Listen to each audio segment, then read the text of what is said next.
Okay. All right. Hello, Kylah, everyone. Welcome one and all to our fabulous holiday special episode for Curse of Strahd. Woo! If you guys are Hey. joining us, our final session before holiday break. I am so excited to be here today with all these wonderful players. We have Padon, we have David, we have Noah. We also will have Kylah very soon. She will be dropping in, I believe, with David here soon. And yeah, and then we also have a wonderful guest with us Bless today. you. Is my cousin, mine and Noah's, Paul Fredrickson.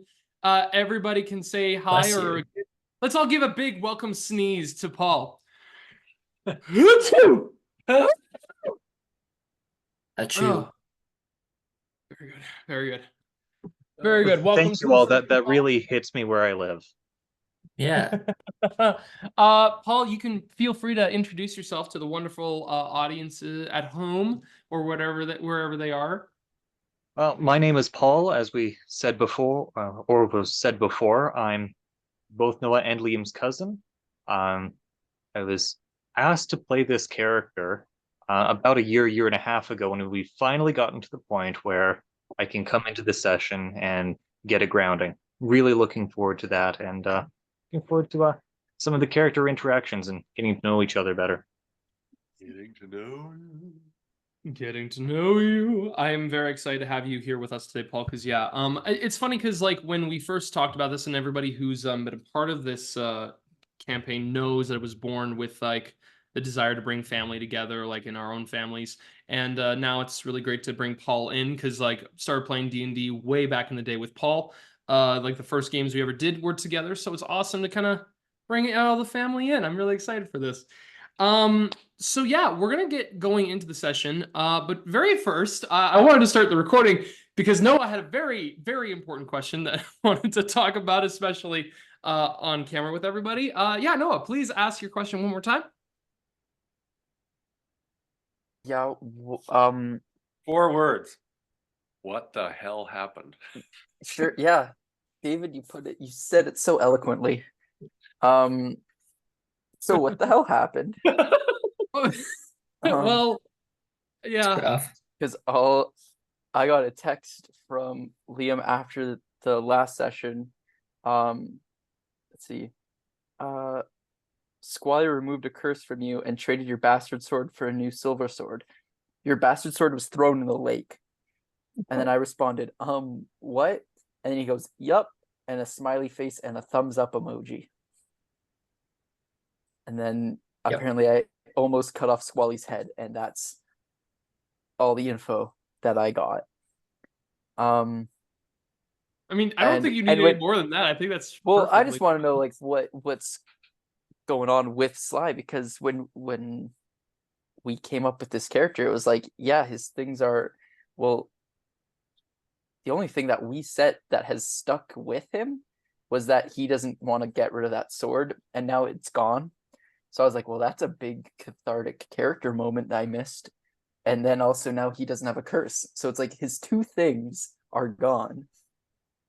It's like yeah, exactly. So, and it was one of those moments where I was like, oh God, when it was hitting in the session, like everything that was happening was so, at the very beginning, was so Sly focused and so Sly central. I'm like, okay, this is going to be fun to figure out. And I... As someone, because they took an interest, because Squally's like, hey, I'm gonna talk with Sly and I'm gonna make it all about Sly, and I'm only gonna I'm not there. I know. How do you think I feel? Kylah. I swear to God, we didn't mean to. It just kind of happened because of the narrative. It was a narrative-driven thing. I promise. You weren't like, hey, let's fuck up Noah's character while he's not here. No, it wasn't that. Wasn't that. Let's interact and get to know the character. Well, at least you didn't come back and your character's dead, because that sucks more, I can tell you that. That's true. You got a really nice sword. You got a really nice sword for a really hot tiefling, so quit your bitching. Yeah, Liam did text me. It's like, yeah, it really matches your silver dagger set. Exactly. It's like I have a you were really excited about it. Yeah. Yeah. Well, I okay. Yippee! Yeah. Sly was a lot more happy-go-lucky after the curse was gone. Yeah. It's just a different guy now. Okay. Yeah. Okay. I may have He's not Cajun anymore either. He's like Russian now or something. I dropped the Cajun thing a long time ago. That was like third week after Slide died. I came back and was like, you know what? We're not gonna. Andy's a bear. Yeah. Also, Slide a change of heart, so he's a druid now. He's a bear. He's a bear druid. His muscles all went into his heart, and now he is a druid. And it grew 3 sizes. Oh, Lord. Happy holidays. Okay. So the situation is this. So Kylah decided, I want to focus entirely on Sly. So this curse that was on you, there were 2 curses that Sly had. First of all, we established this. There were 2 curses. One is one that was actually, yeah, Sly had about 3 curses. You had one curse that is your one with the carved like wounds, the open gaping wounds that are on your body. That's on you. And then there's a curse that you've harbored with a the sword had last a curse on you as well. And that sword has a curse in and of itself. It's a curse of vengeance. This was the whole thing that was causing you to make wisdom saving throws. This was the thing that was causing you to make wisdom saving throws from the very beginning whenever you took damage to have to see if you could not just willingly kill everything or like go after and kill everything around you. It was, exactly. So Squally decided to remove the curse from you, which repelled the curse back into the sword, but it was still a cursed object. So that curse, before the shadows actually came and killed, like started to strangle you, because the black smoke was billowing out of you completely, I made it up to dice rolls where Kylah was beating your rolls the entire time to take Squally's head off because you were going to do that. But there was like just leaving it up to the dice on that. However, what happened then was that the curse was removed from you, going back into the sword, and then your dependency on the sword was no longer there within the actual like vengeful spirit of it. It was no longer attached to you, which was the driving force of that in the first place. But then they were like, we're going to get rid of the sword. They threw it. Wystera had a connection with the sword because it was tied to shadow magic, and then jumped into the lake and then left the sword in the lake that was tossed into by Berez, or by the ruins of Berez. And then, so that was all that happened there. So, and then they gave you Esmeralda's silvered short sword because Esmeralda is dead. Okay. And it's silver, which is key. Yes. Okay. What is the damage and attack for that? So it is not a +1 because the other sword was magical. So this is just a simple silvered short sword. So it's your strength plus your proficiency, but it also has the finesse property, so it could be dex if you wanted to. It's a light weapon, and it is a 1d6 plus your strength mod. Yeah, strength plus proficiency. And it's piercing damage. And it made Wystera a little sad to give it up, but she felt she piercing damage.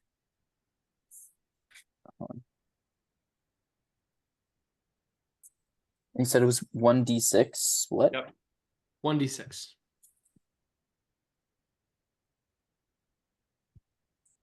Plus anything or no? Plus your strength. Oh yeah, 1d6 plus strength. Okay. Yeah. Okay.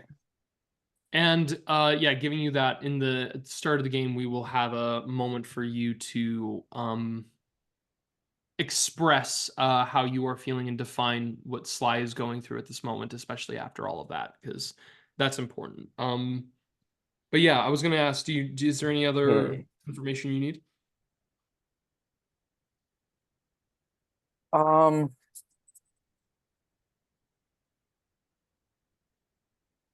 I don't think so.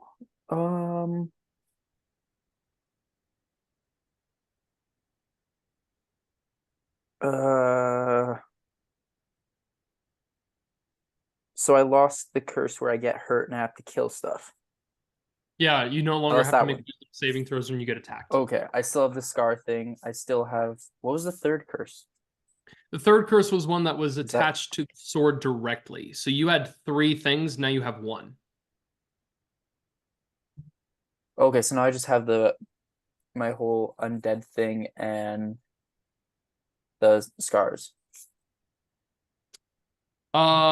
That is oh no, the undead thing is also gone. That was a thing that was fueling That's gone too? the undead yeah, so here's the thing. That vengeance curse that you had was causing you to be was amplified because of your death. There's still a hatred for undead there, but it's Yeah. no longer a necessity for you to then kill every undead that you see.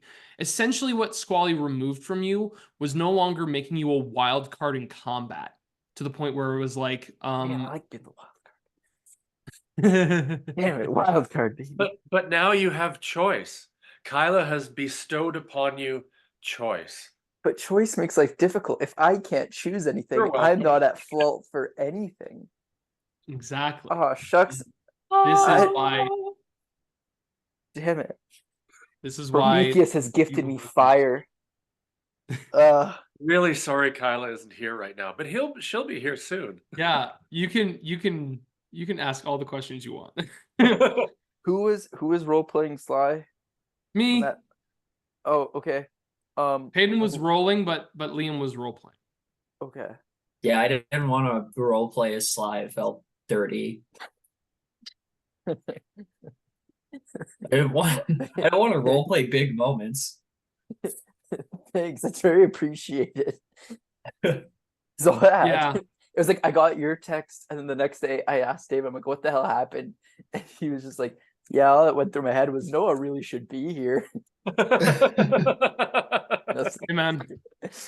that's what getting a good education is gonna get you. You're gonna miss out on key story moments.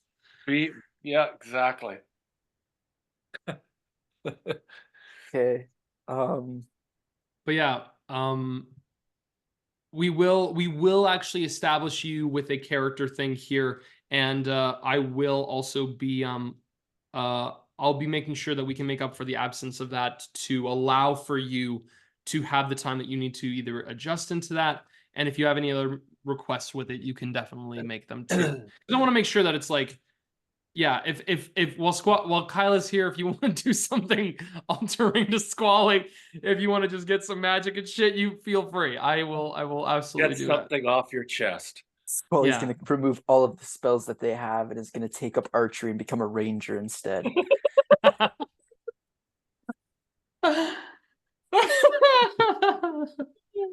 Okay. That wouldn't be the worst thing No, for well, Squally. I think that actually would be that kind would of actually be a fitting. That'd be a fitting character. be a very fitting multi-class. Squally's gonna pick up an instrument and become a bard.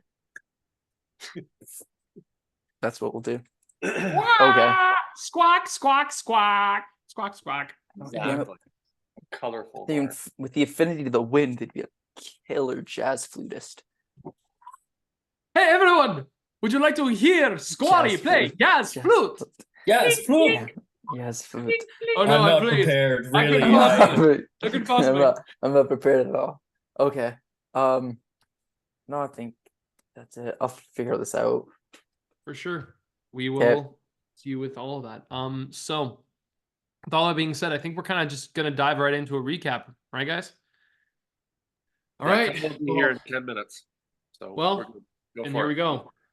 Let's dive into today's session 4, Curse of Strahd.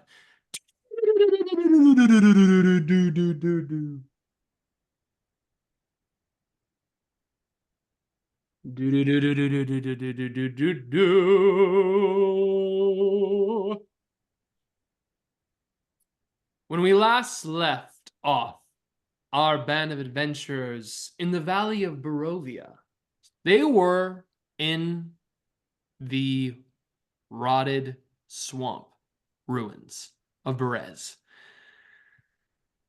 All three of the party members were unconscious. In terms of Kari, I shouldn't say all three of the party members. 3 of the 5 party members were all unconscious, holding on to an inch of life. Eren was armless. Squally and Wystera were investigating after awakening from a sleep spell, going over to kind of check in the space. And they saw that the giant skull that Baba Lysaga flew around in after when they were doing combat with her and her giant creeping hut. And he saw that Baba Lysaga had crushed Esmeralda de Avenir under the skull, scattering her prosthetic leg, her magical armaments, her musket, her a couple of other things that were not found, and silver sword, which Wystera had held on to. The rest of them she had stowed into the skull. You guys had precious little time to escape the ruins as the scarecrows were beginning to make their way over to attack you, Baba's servants' constructs.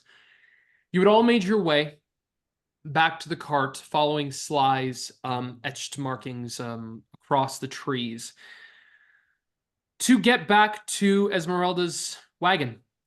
While you were here, you were all investigating things to potentially help cleanse Eren's wound from being infected. In this process, you guys were also looking around through Esmeralda's cart, and Squally had found a remove curse spell. In doing so, Squally had taken an interest in removing the curse from Sly, discovering monumentally that Sly was attached to 3 different curses.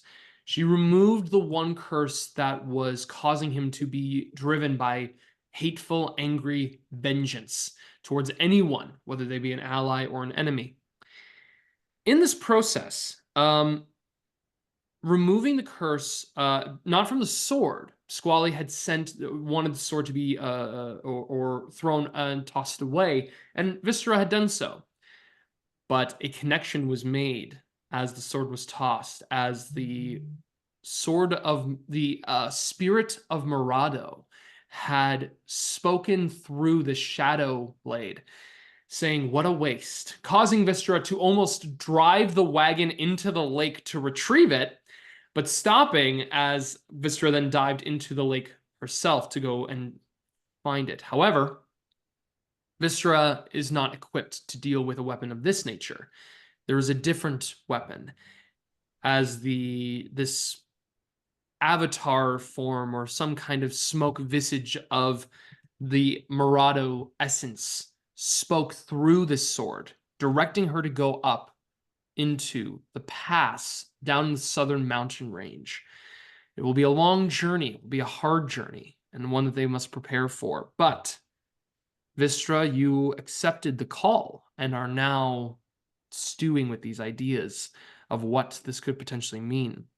The sword asked for you to make an offering of a fragile blade or something as bright as the sun. This must be offered in order for the connection to be made. And in knowing this, you guys had traveled onto your wagons and made your way, trying to find someone who could potentially restore Squally and Eren from being 2 old men. Your journey at first was taking you to Kresk. You had made it there, spoken with Anna Kreskovia. She had learned of the news of Esmeralda's death and was hurt to know this, but had expressed that in going to, if you were to go to Valaki, there is many issues there, especially under Fiona Vochter and her control. And so you all decide to go to the village of Barovia, place you have not been in for the last 2 days, I believe, since you'd met Stanimir before, and spoken with Ismark as well. And so you traveled to the village, with Wystera and Squally taking turns controlling the cart, evading anyone that was potentially trying to harm you across Valaki, which it turns out there were some individuals that were attacking your cart. But you deftly handled it, and then were able to get to the village. What you saw was disheartening, as you could see that many of the villagers in the evening are having many lighted torches. There's lights all around as they are beginning to strip the church of its wood, trying to actually brace up something. And we are going to talk about that in a moment as to what is happening in Barovia. But first, as promised, we are going to talk about you, Sly.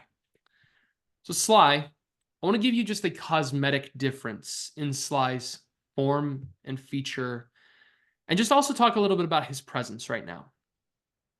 Sly is ever the dangerous creature he once was and will always be. The scars on his body have not disappeared. But as you were kind of taking the time to go to sleep for your long rest in the wagon, you could see in your body the smoke had been extinguished. Hate, vengeful hate, is no longer in your heart. You breathe with a less malicious intent. Your skin, your fur, it takes on a lighterish complexion in this moment. It's no longer harbored by shadow. I want to know a couple things for Sly as you're kind of pondering this yourself. First, I want to know the visual kind of difference as Sly is here now, like what his fur looks like now, kind of like as this removed feature is has happened, if there's any difference to him in his appearance, in his demeanor as well, his kind of passive demeanor, if there is a change. And what is the emotional state of Sly? What is he holding on to now? While in the moment there was kind of a lightness and a jovialness to maybe not a jovialness, but a light excitement to the prospect of having like this opportunity to partner your sword and your dagger with the idea of these like wolf pelt project that you were trying to work on. I do want to know where the genuine heart lies in Sly, where his emotions and his mental state is. To make it briefer, what is spiritual, emotional, mental, and physical presence is like.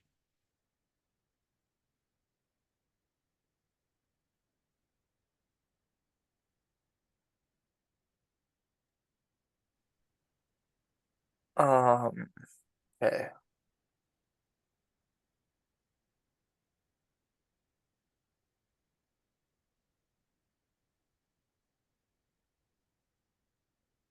Cosmetically speaking,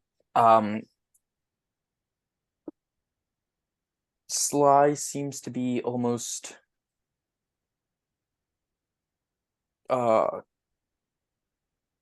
his fur seems to be almost like it's been like washed. Like there seems to be almost like this,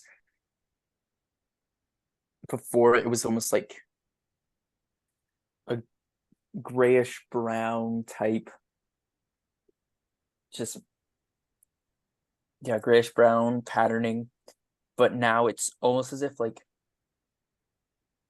after like a pet's been out in the mud and you like rinse them off, and like just that grayish hue seems to be lifted off him.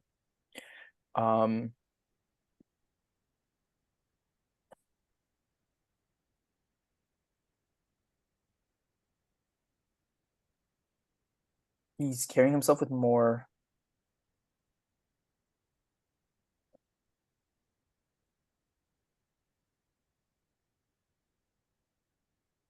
more responsibility, and more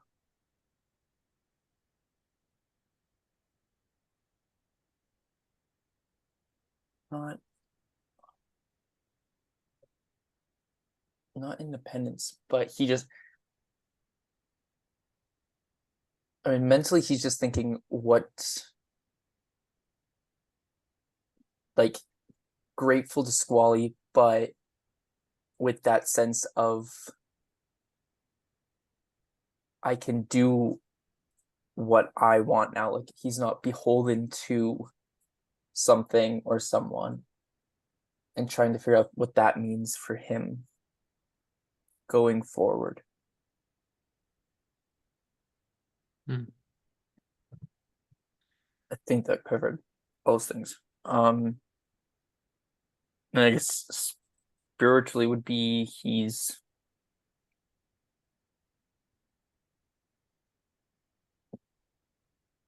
just a weight has been lifted from him, so that's sensed in his physicality as well.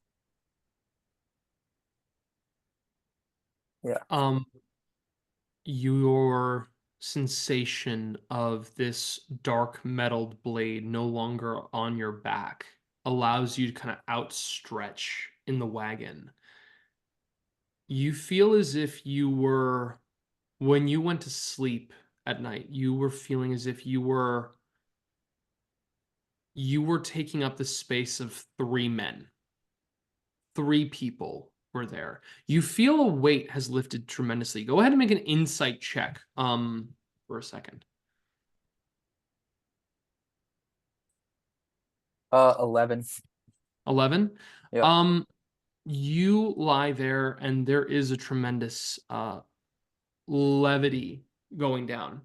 As you kind of move, you do feel a light little bit of discomfort still with the wounds that are on your body, but it is, as you would say, as if you were washed. It's the same kind of thing as with these wounds, as if they were washed, and you do feel that there is like a little bit of like a sting, but nothing too aggressive.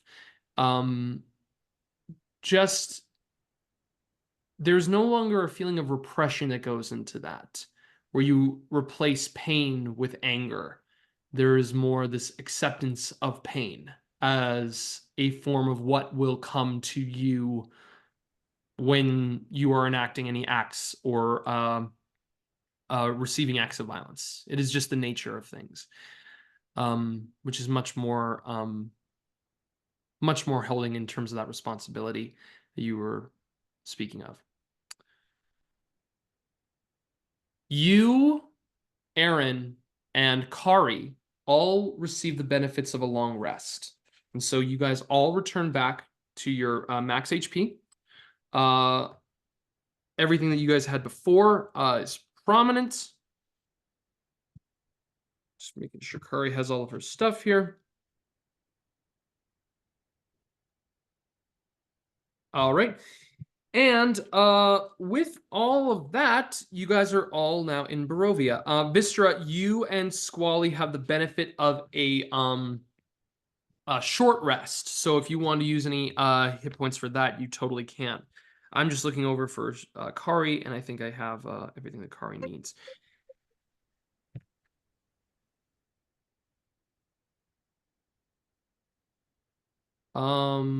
So you all come into Barovia. The person who can really see everything right now is Squally, but so I will allow everyone to kind of come out of the cart at this moment, or the wagon, seeing this. You guys see that the village is alight. There are torches that are posted up onto kind of like sconces along spaces, or there's just like stabbed into the dirt of the ground.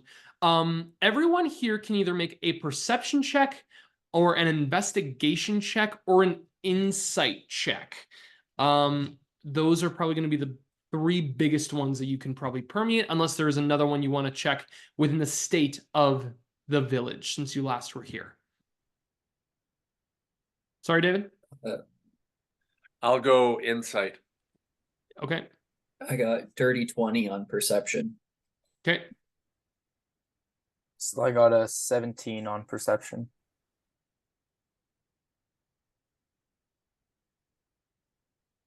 And insight? Insight is 16. Wow, it's all pretty good. All right, let's start with the insight. Tensions are high here. In fact, there's a tremendous amount of desperation happening within the village.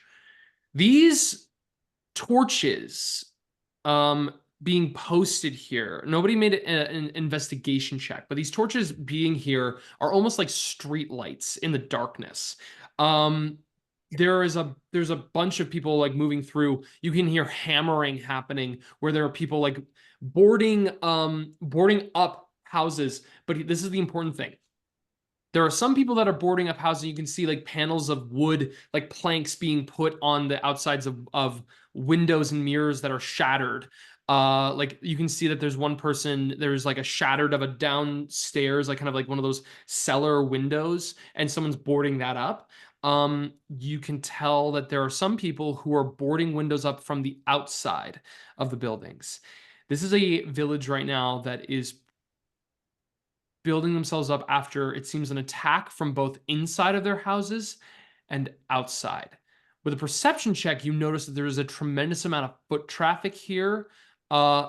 In terms of the ones that are coming up from the houses, Eren, you notice that there is like body parts that are like kind of like lying down, and some people are collecting these body parts and tossing them into a big bonfire in the center of the town. That's right outside your guys's right outside about 40 feet from where you guys have parked the wagon. They're tossing body parts in here. People are just burning bodies right now. Like there is like actual just bodies being tossed there. There's a lot of individuals that are covering their faces, but there's even children that are walking up to this. Like one kid is like looking at the fire and then turns just to kind of look off in your all general direction as you're all staring at this, just staring at all of you. He raises up his hand, he waves, and as he waves, you guys can see his like fingers on his hand have been like bitten off, it looks like. So he's just kind of waving like this to you guys. I wave like this. Oh shoot, I gotta plug in my laptop. It's about to die on me. Ah. Gotta run. Wee. Someone is coming. Noah's mad at you. Why is Noah mad at me? What did I do? I came in, I joined the session because all I got from last time was a text from Liam saying that your curse is gone and your sword has been thrown into a lake. Also, you almost killed Squally. And then I asked David about it at school the next day, and he was like, oh yeah, the whole time I just kept saying to myself, Noah should be here. And then I just asked what happened, and they said the session started, and Kylah said, I'm gonna talk to Sly. So apparently it's all your fault. That's what they said. They said I should blame you. Yeah. Well, I would blame me too, because I pretty much dangled a other sword in your face and was like, take the pretty sword, and then I threw yours into a river. So, you know, It's such a I would have done the same thing, honestly. smart cleric thing to do. I'll send you a picture of my notes. Okay, thanks. Kylah, while you're doing that, you can roll an investigation check if you want right now as well in the village of Barovia. And I'll say Kari will give you advantage on that with the help action.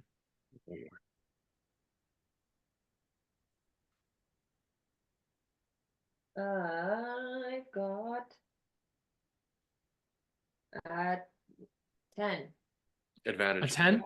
But A yeah, with 10 advantage. with advantage Oh. because I rolled a nat 1 and a 10. Oh, I see. Okay. Just kind of like I think you're really rattled right now, Squally. Like you're getting in kind of a sensory overload kind of moment with what's happened in Barovia because Barovia is not well right now. And you're seeing what's around you. Presently, all I will glean in terms of additional information is what you are looking at with these torches that are on the street. The street torches look to be something in order so that people can illuminate the shadows.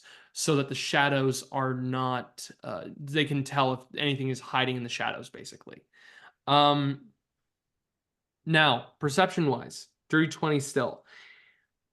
What you can take in is that people are removing what they would what is like a lot of different building materials. They're stripping things down from the main church. They're also taking wood and shinglings away from buildings that have been abandoned. You guys coming into the central space, it is buzzing with this. I will also say with a 20, you notice that there is what appears to be a woman who is walking down the street. She looks to be just a Barovian woman. She is wearing a long kind of covered trench coat for herself. Not a trench coat, but just like a long darkened coat. Walking around, and she's holding what looks to be like a rod in her hands, and she's gesturing off to different buildings. She's like, check the blood in the Vine Tavern. Make sure there's nothing else here. Everyone, we need to make sure, make sure nobody has broken through. If you see any more of those bastard wolves, any more bats, make sure we all travel into the attics. Do not allow any one building to be left unsearched. And as she's kind of going through that, she kind of glances off in your direction, and she just kind of stops for a minute. As this is happening, Wystera, you kind of notice this, all of you, and as she stops, one person kind of speaks and says, Eldwina, is there anything wrong? And they look, and they all kind of look at you. There's like two people that have kind of caught your glimpses. Wystera, you feel there is a tension here, and once you notice this lady look at you as well as others, just from a distance, they're not approaching, you can get a little more tense.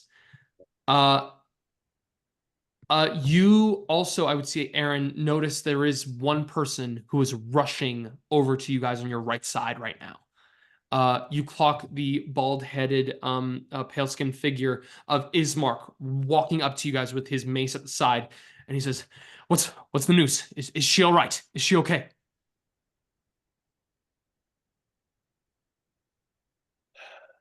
Yes. Sorry. Your sister is okay. Yes, we see her. She's out of sorts in a way, but she's safe. She's well. All right. I was sorry. One thing you'll notice, Squally, on your low investigation is that Ismark looks like he is dressed to travel. He just kind of speaks to everyone. Terribly sorry. It's been a rather tense time here. I need to make sure that I can handle things. Excuse me. Everyone, please, don't be. Salazar, do not bring any more people into the central pit. We cannot.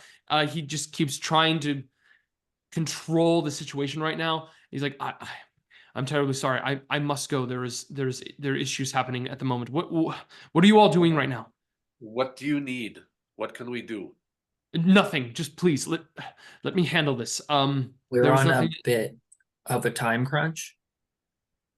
In case you can't tell, God, I'm an old man. Oh, yeah. And oh my goodness, I'm sorry. Squally is also a bird old man. And An old bird.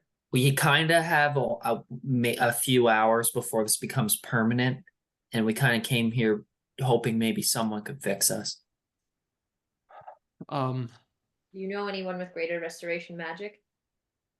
I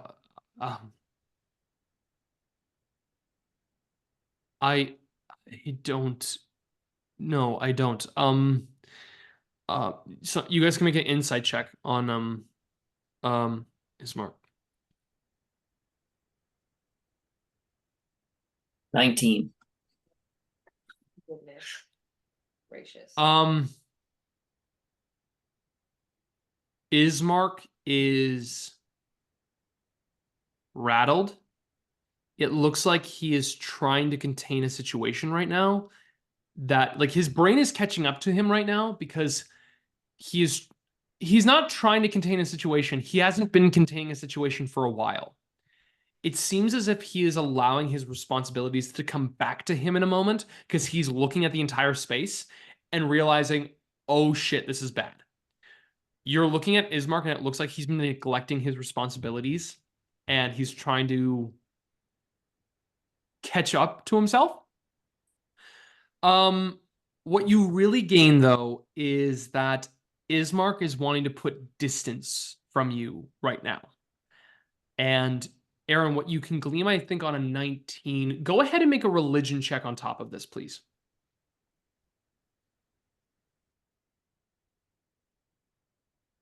8. Okay. What you glean is that Ismark is trying to put distance away from you. And you kind of feel it is because he doesn't have the time or the resources to be able to help you. He doesn't sound like the person that can really help. And he knows it and he's just trying to be respectful. So what he does is that he's just turning around and he's like looking at other people. He turns and he says, I don't know. But you may go into the mercantile if you wish. It is belongs to Bildrath. He might be able to have something. I need to excuse me, and he begins to go.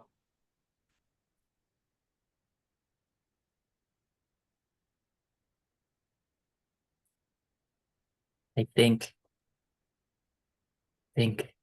things are catching up to him right now a little bit. I don't know what's going on here, but that's a very stressed person. We need to take care of this. I want to help him, but I don't want to be an old man anymore and be missing an arm. So Find Bildrath. yeah. Did he point out which way to the mercantile? Yes, from where you guys are standing, it's a large 2-storied structured building.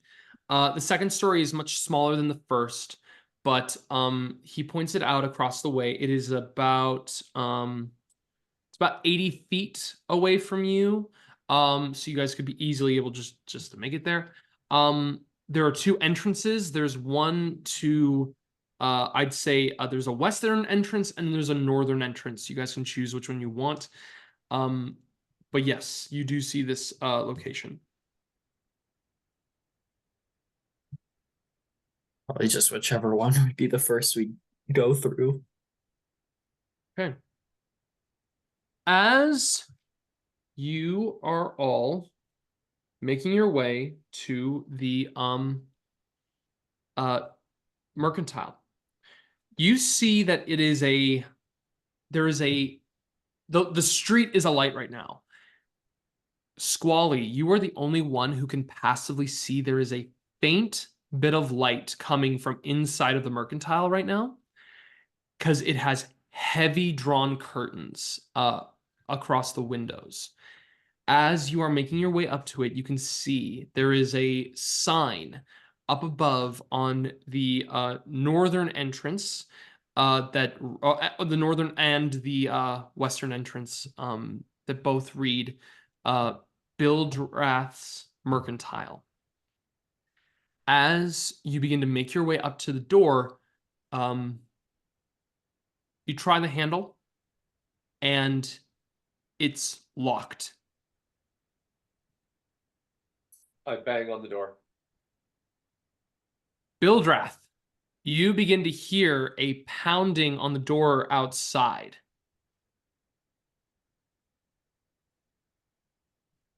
Customers! And I'll make my way over and peer out the window to see exactly who's knocking at my door. Okay. Everybody, if you could briefly describe just a little bit of a cosmetic information for Bildrath to know what your characters look like presently as he peeks out the window just to see you, all of you.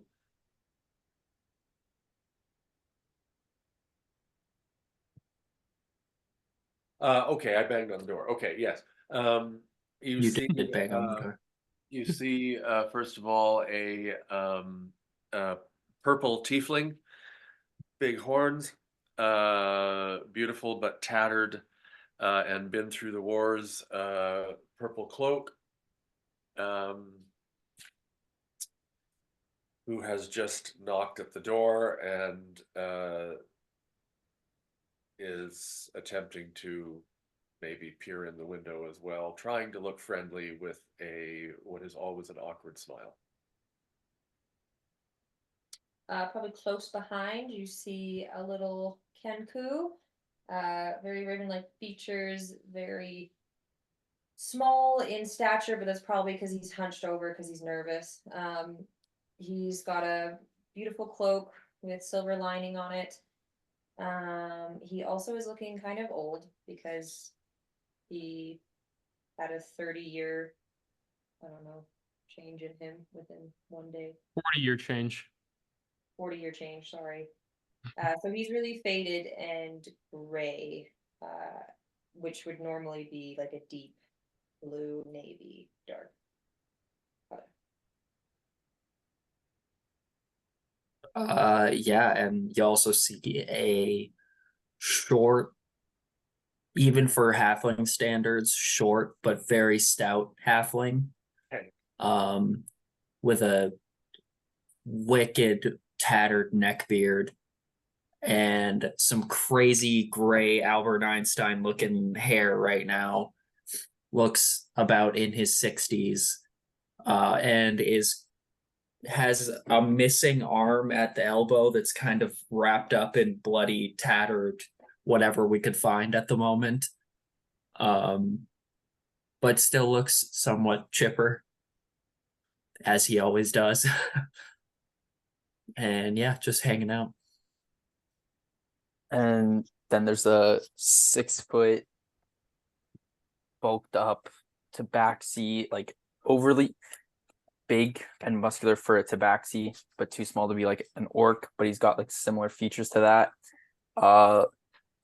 Long, messy, almost like mane of hair, but like brownish, like light brown tan fur covering his body, with leather tunic type shirt, and just covered in scars from like shoulder down, chest, everywhere that you could see a scar. There's like some kind of battle wound, but with a chipper smirk on his face, trying to be polite and not intimidating. You also see there is a 16-year-old girl with kind of like a little bit like tannish skin. It's got kind of like kind of a mix of auburn and brownish hair. That is dressed in like a full like beautiful set of chainmail armor that has a sword with a like kind of a back pommel that has a blade on the back of it, and a shield that stands with there is a yeah, she just stands here and she kind of has this like necklace around her neck that is kind of this 4-point star around her neck. Seeing that it's a group of adventurers, quickly unlock and unlatch the door, open it up and say, quick, come in. So try and usher them in. Just stroll on in. Kari's like, what the fuck? Okay, fine. And Kari goes inside. I cower behind Eren and Sly. Sly with this awkward grin on his face is just like, hello. Hello, come in. As everyone Mention enters awkwardness. with the faint little bit of light that is inside, I will paint the scene in a moment, but please, Bill Draft, can you describe what everyone sees right now in your own person? Well, as soon as they enter in, the door is slammed shut and everything is locked almost instantaneously. Before you, you see slightly slouched over is a man approximately 50 with very sunken eyes and gray. You notice very specifically gray underneath and the bags of his eyes. He's wearing a large gray-blue overcoat that doesn't seem to fill him, but seems full. You would guess that he is a very skinny and almost like starving looking individual.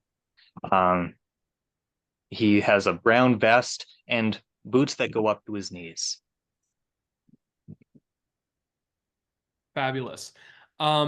Across this mercantile, you guys can see there is, as you close the door, there is a faint, like a covered lantern that you can see that has kind of the exposure around it. Or that is kind of exposing itself. And Squally, that's kind of like the one, there's like two sources of light in here. That's one of them that you can see that Bildrith has available. But yeah, you guys are now inside of the mercantile.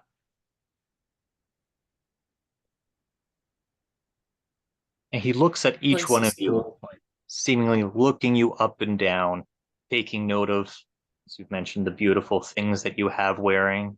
You're wearing all of the little intricate things, just taking note of what you have.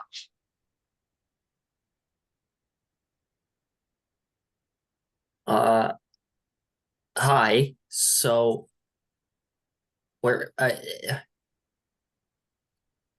Long story short, I'm not actually supposed to be an old man, and I need greater restoration magic along with the old-looking bird we have with us. Wonderful, wonderful. May I congratulate you on not being dead. That's very impressive these days. Yes. Greater restoration, Well, you say? We've had some deaths, but I guess we're all here now. Yeah, yes. I did hear about you possibly dying once, and it seems like you have a knack for that. Where did you hear that? Squally like Oh, peered, yeah, from around town, shop and all, you hear things. Squally like peered out from Sly, but then like immediately went back. After Yeah, I'll give a little reminder for you guys. Going down the street towards the mercantile, one thing that's very clear is that you guys are only a couple blocks away from when you guys first entered Barovia. Like, you guys are only a couple street, like a couple houses down from the house that you guys were at before. Yeah, we're famous. Oh, greater restoration, you say? I think I might have something like that. I'd keep that with my magic things. Periwinkle! Yes, sir. Yes. Yes. Would you please grab the magic trunk with all of the pretty scrolls in it? You guys hear footsteps, boom, boom, boom, begin to come through. You guys see a hulking figure begin to enter in the room, holding a tiny candle that's like burnt almost down to the nub, and he's just holding it. You guys see this like sunk like face, like kind of like a double-chinned individual, distended belly hanging down at his base, like kind of looking, and he says, presenting himself to you guys. You can see that he's also holding like a giant shield in front of his body. Just like it's just like a circular round thing that's like, it's actually not that giant. It's one of those like, you guys know in like Roman gladiator fights they had a tiny shield and it was just basically that. It basically covers up his pectoral muscle and that's it. And so he stands in front of you. He says, "You gotta get the trunk, sir." Yes, the trunk. Yes, with the pretty pictures in it. "Pretty pictures trunk, get the pretty pictures trunk." And he goes Yes. on over. Okay. All right. He goes away for a moment, and then you see in a moment, one-armed, he is like walking, and you hear him like bump into like some kind of shelf, and some kind of things like begin to scatter. Oh no, oh no, oh no. That's okay. That's okay. You're doing great. Boom, boom, boom. He comes in with a giant trunk with like this very fancy looking lock on it, and he just kind of like boom and places it on top of this what is it? Oh, where is it? That's right. Yeah, he places it on the front desk or the front the front desk at the area. Do you need me to open, sir, or is it your turn? Oh, that's a good question. Let's say it's my turn this time, and then next time you can do it. Okay. And Periwinkle, Hold the candle a little bit higher up so you don't get burned again. You He don't want that. he takes the candle and he just kind of moves it a little bit up to the point where it's like, oh, okay, ooh, ooh, and he just kind of walks back to his Wonderful. little nook. Go to the front desk, open up the trunk, and I look like him. through it. In order to open up the trunk, you need to be able to draw a little something. Do you want Yes, to yes, do that? yes, Okay. absolutely. Fantastic. You guys see as Bildreth walks over to the trunk, he takes like a small little kind of like pocket knife just out, and he just kind of cuts a little thing on his thumb, and you don't really see what happens, but all of a sudden he cuts his thumb, and then next thing you know, the trunk's open. And starts rummaging through the trunk almost haphazardly. No, not that one. No, not that one. You said mass cure wounds. Yes, of course. Here it is. As much as I would like mass cure wounds, we need greater restoration. Oh, greater restoration, of course. Goes back again, starts looking. Yes. Looking for greater restoration. Right here. No. Two, please. Oh, okay, here it is. Let's see. Flat magic rate, killed person who helps the business. Old. That'll come to 2,000 gold, please.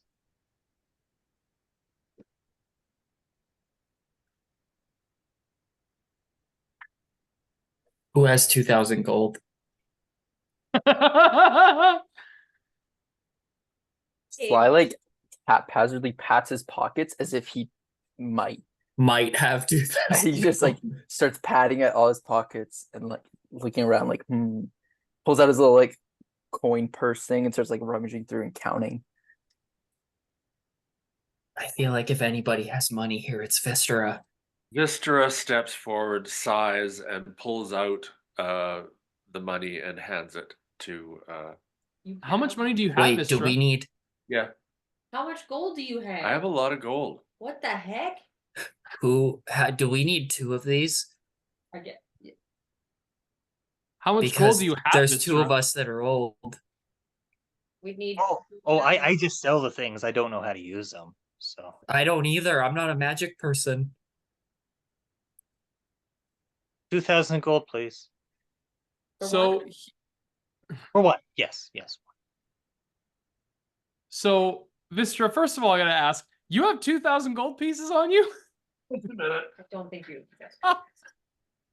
Yeah, I love that confidence of like, that is, I'll give you the thing. Well, That's I perfect. have hold. So- Oh, Jesus Christ. I know for a fact Sly you do happily have smiles. items. Yeah, I so don't. Okay. Sly Um, happily gives a big grin and goes, "I've got 30." Oh, that's closer. That's good. That's Good. good. We're like halfway there, aren't we? Okay, I have. All right, I have 9 electron and 139 gold. That is not even close. Kari looks and says, I got like 10, I got 100 silver.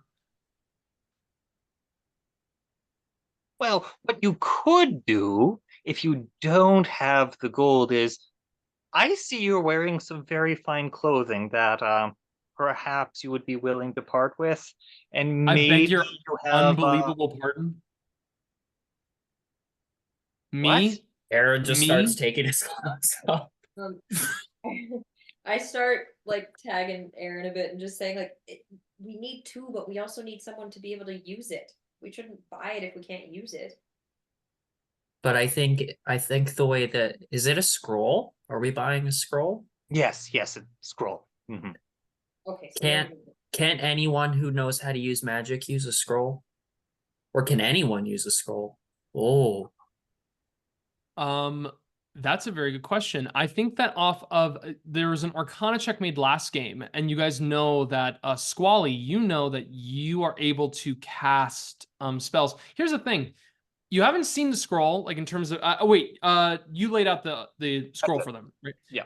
Squally, you can actually read the pretty pictures that are on it and actually decipher the magical incantations. Nobody else can. Squally, this is interesting for you because you know that magical people are able to do this. Like they're the only ones that can really read this, which is interesting because that already informs that Bildrith knows what's on the scroll. Oh. So I believe he is not completely telling the truth.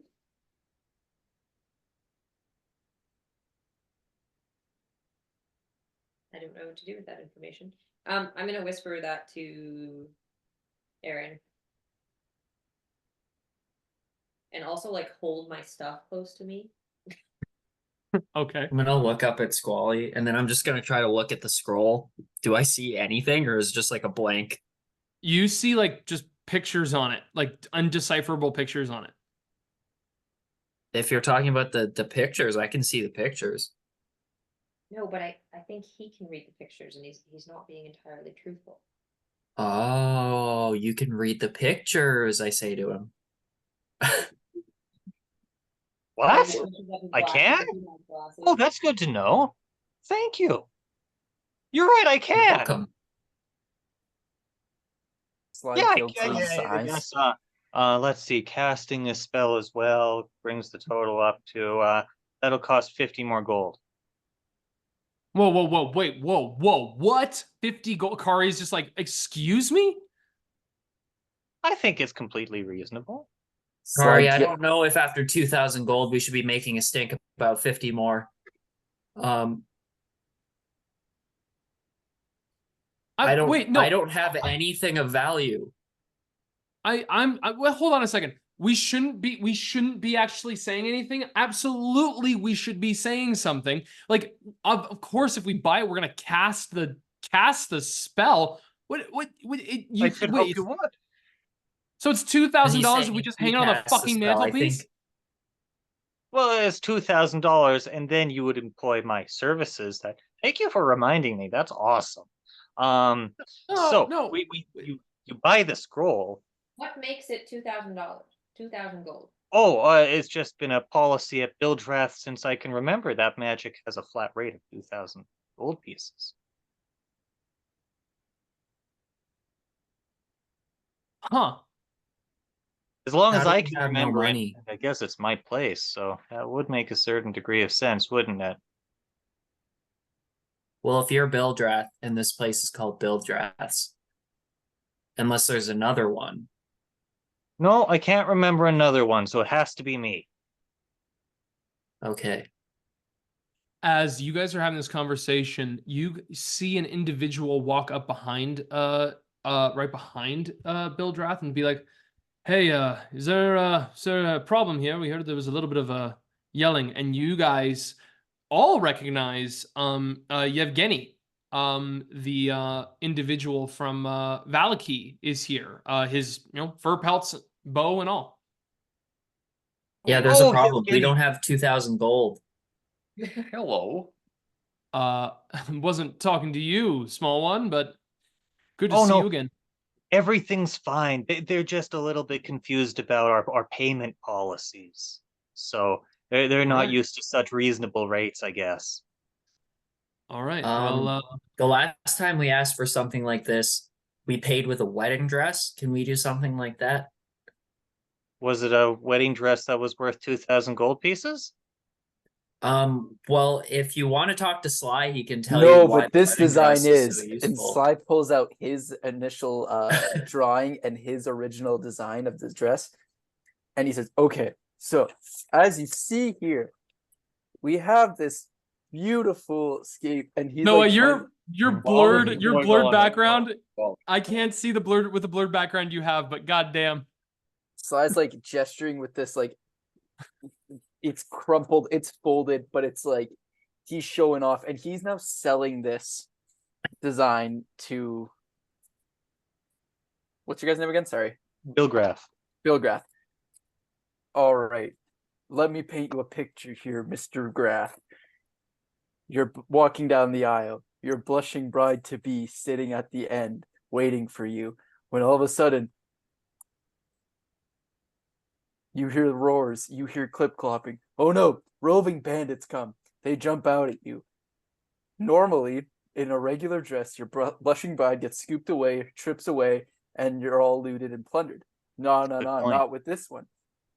In this dress, about mid above the knee, she tear away fabric. She's mobile. She's darting. You can't catch her. She can run. She's not tripping on anything. These air vents along the shoulders allow for added mobility. So she can swing any kind of weapon. Because obviously, the wedding gifts would be of the melee variety, preferably. There's a lovely ceremonial ornamented dagger that she is able to defend herself with. And of course, we have a quiver attachment, which would sash perfectly across, made of fine silk. Sly looks to Eren to see if that's the right material. Silk.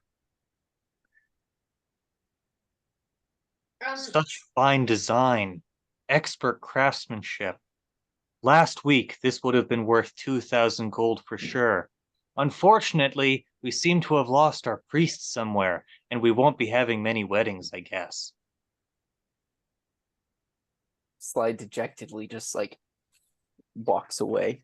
I think holding I back could take tears. that for 500 gold pieces.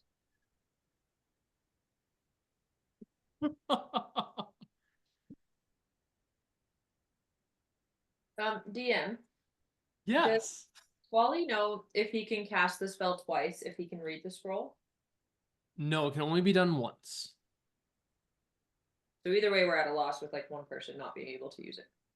Exactly. You are basically bidding for one of you guys to be able to be removed of your old age. Now, I It was like have a 2-for-1 special. I have an idea that might be mutually beneficial for everyone. You see, Sure. the town is not as sane as it usually is. Normally, people are so kind in the streets, and you can wave to your neighbors, and now they're tearing down churches and trying to fight off who knows what. And my poor shop, it's so scared. Perhaps if you could bring a little bit of peace to my shop and ensure its safety, we could come to a bit more of an agreement. Now that might work. We've We are good at that. out of I also curiosity, like that silver lined thing. out of curiosity, have you do you ever get people wanting to buy curses? Oh yes, all the time. Cosmetic curses by chance? Any kind of curse really. Let me take a look and see if I have any curses in stock. No, I'm wondering if you want some curses we have currently. Oh, well, I'm always willing to barter. Yes, what do you have? Well, I can change color, and then I Oh, show that's off like my different emotions. Yes, Mhm. you see like faded feather colors begin to happen on Squally, all of them like different colors, but a little faded in the age. Very interesting. And this one has some gashing wounds, and I like display Sly's cosmetic curse. Oh, summer fashion! Wonderful! Is there any way we could trade curses for greater restoration? Well, for one greater restoration, sure. Let me go over my calculations again. Wedding dress design, hope for priest, make profit. Yes. Curse, cosmetic, summer fashion. That brings your total up to 1,700 gold pieces, which means that you owe me 300 for the first scroll. Well, and I've got How many gold in an electron again? He said he would It's take like the 5 dress silver, I design think. for. He would take Yeah, the it's dress like a design for 50-50. 500. Yeah, so Sly, you could potentially license your wedding dress to this man for 500 gold pieces. Will That was in the calculation there. Yes. Well, is the that was rest included? taken care of That was by- the curses and the wedding dress. And wedding Yep. dress. So I would think the rest could be covered by us saving your shop from being ravaged. Oh, that Yeah, was but we for the need two. second scroll. Yes, Yeah, we need 2 scrolls. we need 2 scrolls. All right. There's 2 of us that are old, Wystera. I know. I mean, You do look very good in your old age. I Perhaps am you want trying to to stay. barter. Would you No, my back hurts. Why not just add the extra to that? We are going to protect your shop. That's for 1 scroll plus the extra. Yes, Plus the but 300. how long is the term of our engagement in order to use the greater restoration right now? We need to do this soon. We're under a time constraint. Well, you see, I think that it would just be fair to convince the townspeople and maybe get a legal document that says the townspeople of Barovia will not burn, loot, steal from, pillage, or otherwise harm my shop. So I think that could be solved fairly quickly. As for the 300, well, my friend, I have it and you want it. And I want 300 gold.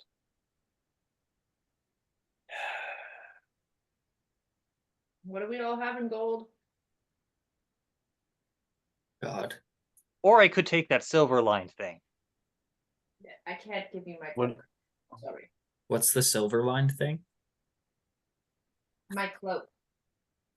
Oh. No. That is part of my magic. I'm not giving this up. Hmm, I have unfortunate. 135 gold. I have 111. So we're up to 246 gold. Vistra, know how much I have. I will give you a reminder as well, Vistra. There's something else that you do have of value that you found a while ago. Well, I was just to pull out for a moment. I was thinking about the ring. Don't want to give that. I don't want to give up the cloak of protection, and the scarecrow claw right now is the only thing I've got to fight with, other than my, or at least the only melee that I have. Well, you were talking about before, like the ring. You were talking about the thing that is what Esmeralda gave you, right? Yeah, the silver red ring. You have another ring that you had found a long time ago, Vistra. Oh, Are you talking about the fire resistance? No. That's something you have, Squally. There's something else that Vistra had found that you had taken from a space, I believe. You should have it down, because you'd found this before. It's just a ring, like a jewelry ring. okay. Thank you. For the record, I do have an entire page called Wystera Treasure that I try to upgrade, and I forgot all about that. Okay. So, You do- DM, yeah, you do. I would like to pull out from an inner pocket Mm-hmm. this ring that I don't know if you remember, DM, but I got long ago. No, I don't remember that, Vistra. Thank you Okay, so yeah. very much for reminding me You're that so welcome. the thing you looted that one time that I Yes. kept a record of, and I'm very glad that you reminded me. Yes, thank you. I appreciate that. And I present it to our erstwhile. Sure. Oh. Go ahead for me, Bildrath, and make an intelligence check. 10. 10. This is a ring that is made of gold. It's a gold ring with a gorgeous and beautiful red gem in it. Its wealth and worth, you can't pinpoint exactly, but this is not the finery that you see on a lot of people in this town. This is a very, very precious piece of jewelry.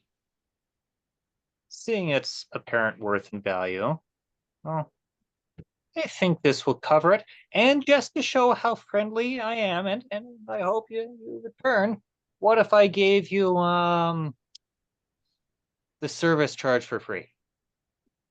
Excellent. The $50? The 50 gold? Sure, I don't know if we need the service. I think Squally can do it or somebody can do it. I don't know. But if you want to do it too, you can do it. We don't need the service. Oh, that's the am- case. Periwinkle, Yeah. would you bring down the gold chest, please? Not the colored picture chest. No, you already brought that one, Periwinkle. You did very Right. good, by the way. Ah, thank you. Okay. Gold chest, getting up the gold chest. Boom, boom, boom. Going up these steps that you begin to hear creaking as the whole house kind of shakes. Begins to come down later with, he's got, two chests in hand. It's like, I don't know which is gold. And one of them is like kind of this like kind of brass looking and bronze, and the other one's got kind of this golden hue to it, but to him they're both like the same. That's close enough. Very good. Just put them on the desk, and we'll settle up this account. Okay. Good job, Perry. How's your candle doing? Oh, burned my hand, so I threw it on the ground and I look for a new one right now. Oh, well, here, have another candle. Oh, it's not. It's Oh, not. you need a light, right. And I'll just grab some matches from around the place and light it for him. Great. Ah! And wax starts burning. Ah! Ah! When it starts to get low, come and get me and we'll get you a brand new candle. Okay. Ah! And it's like the whole candle itself is like, it's big, but it's like he's covering it so the small part, like where the wick is right by his finger, where he's like encompassing the whole thing in his hand, and he just walks off. Wonderful kid, that Periwinkle. Oh, right. Sale of one fine ring with red gemstone for the total of 350 gold pieces, I think we agreed on. And he reaches into the gold chest. Here is your 50 gold pieces in return. You have one greater restoration spell right here. He wraps it up and then presents it to you. And you will get the other one upon aforementioned legal agreement of the preservation of this fine establishment. Okay, my only question is, how long? We do not have long before this curse keeps our friends in this state forever. I think we established that after we got here, we still had about 8 hours. Oh, is it that long? I thought it was less. If it DM, really am I comes correct in down- that? Yeah, you are correct. You have 8 hours basically. Yeah. Okay. If it does come down to the wire, I am willing to install a payment plan, and we can work that out. Come to me with the last hour. At the last hour, we can work that out. Okay, well, we have one. You want to use it now? Eren, I think it would be better with you. We need all the strength we can. Are you get. sure? I was gonna say I thought it'd be better with you. Did you take our 2 curses? I did, yes. So we're not cursed anymore? You are absolutely still cursed right now. Oh, okay. Just checking. Never mind. Okay, yes, no, you take it. It's okay, I can wait. And Okay, then- well, I think you have to cast it on me. Yeah, and then I cast it on Eren. Here's the thing. Greater Restoration is a 5th level spell. You do not have 5th level spell slots. So this is going to be a roll of the dice, Squally. Useless. Okay. You Well, we need paid to this- roll. Didn't he say he was gonna do the service fee for free? Why did we He turn that can. down? If we can't. I guess, like, do we want to just do that? Let's roll it. Find out if you can. Or are we gonna lose the spell if the roll is? Yeah, I think it goes away if you fuck it up. Yeah. I can't do this. Oh, well, I mean, we could give the 50 gold pieces back with the service charge. Bildrath, are you able to cast this with 100% success rate? Not with a 100% success rate. Well, you can read the fine print on the store manual there, very front.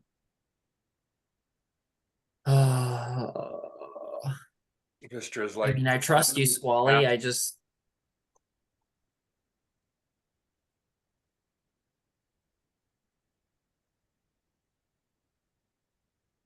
I don't want us to waste money, and then I'm still an old man. I mean, we need you not to be an old man.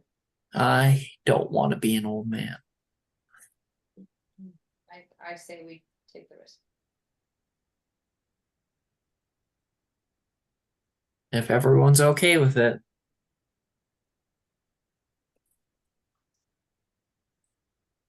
I certainly hope you don't fail. That would be wonderful. It's a good vote of confidence there, Wystera.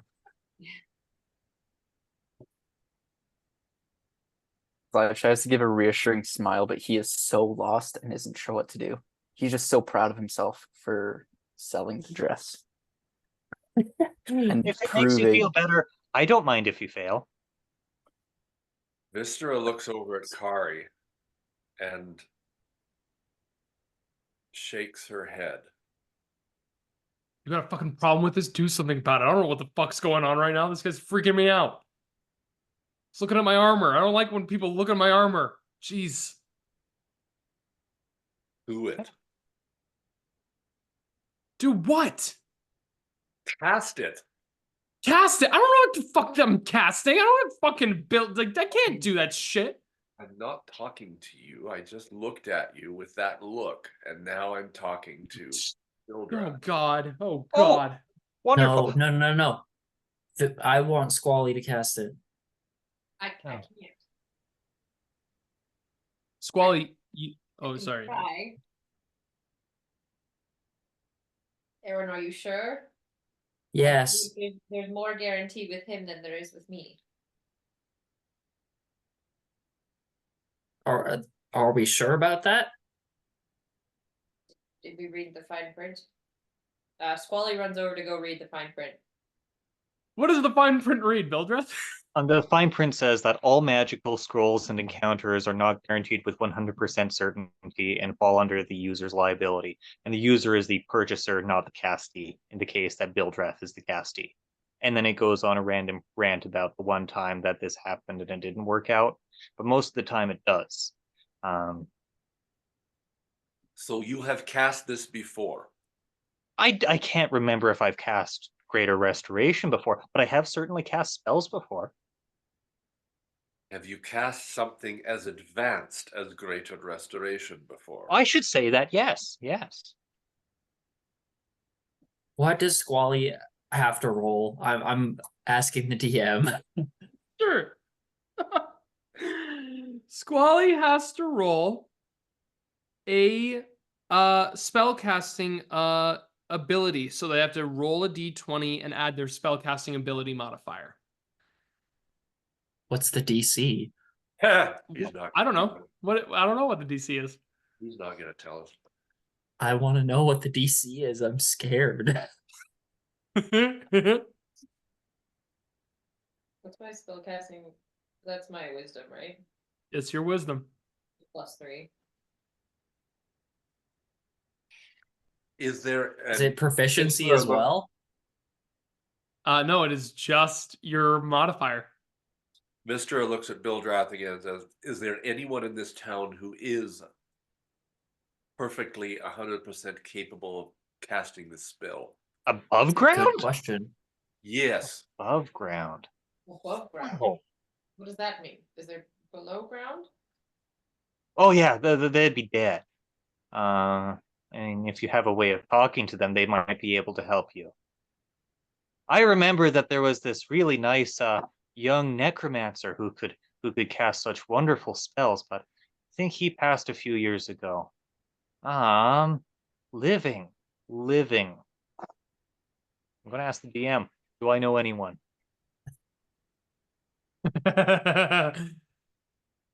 Bildrath, I'm gonna be straight with you. There isn't really anybody that you knew at the time who could do it. There really was only one person. The only person, it was Donovich, maybe. Maybe he could. There was Oh no, my he God.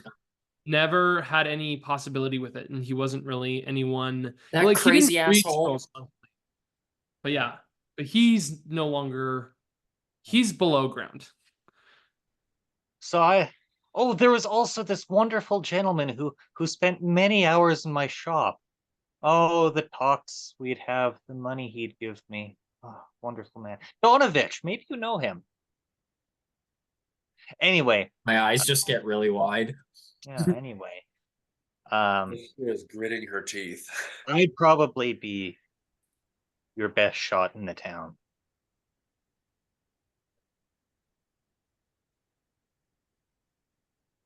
It's up to you, Eren. I'll leave it up to you guys if you think he should do it or if you think Wystera should do it. I'm not a magic person. I don't know any of this stuff.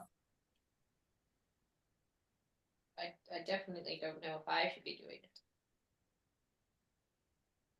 Fly's eyes have just widened, and he hasn't stopped doing this awkward smile and nod, and like trying to be reassuring to everyone.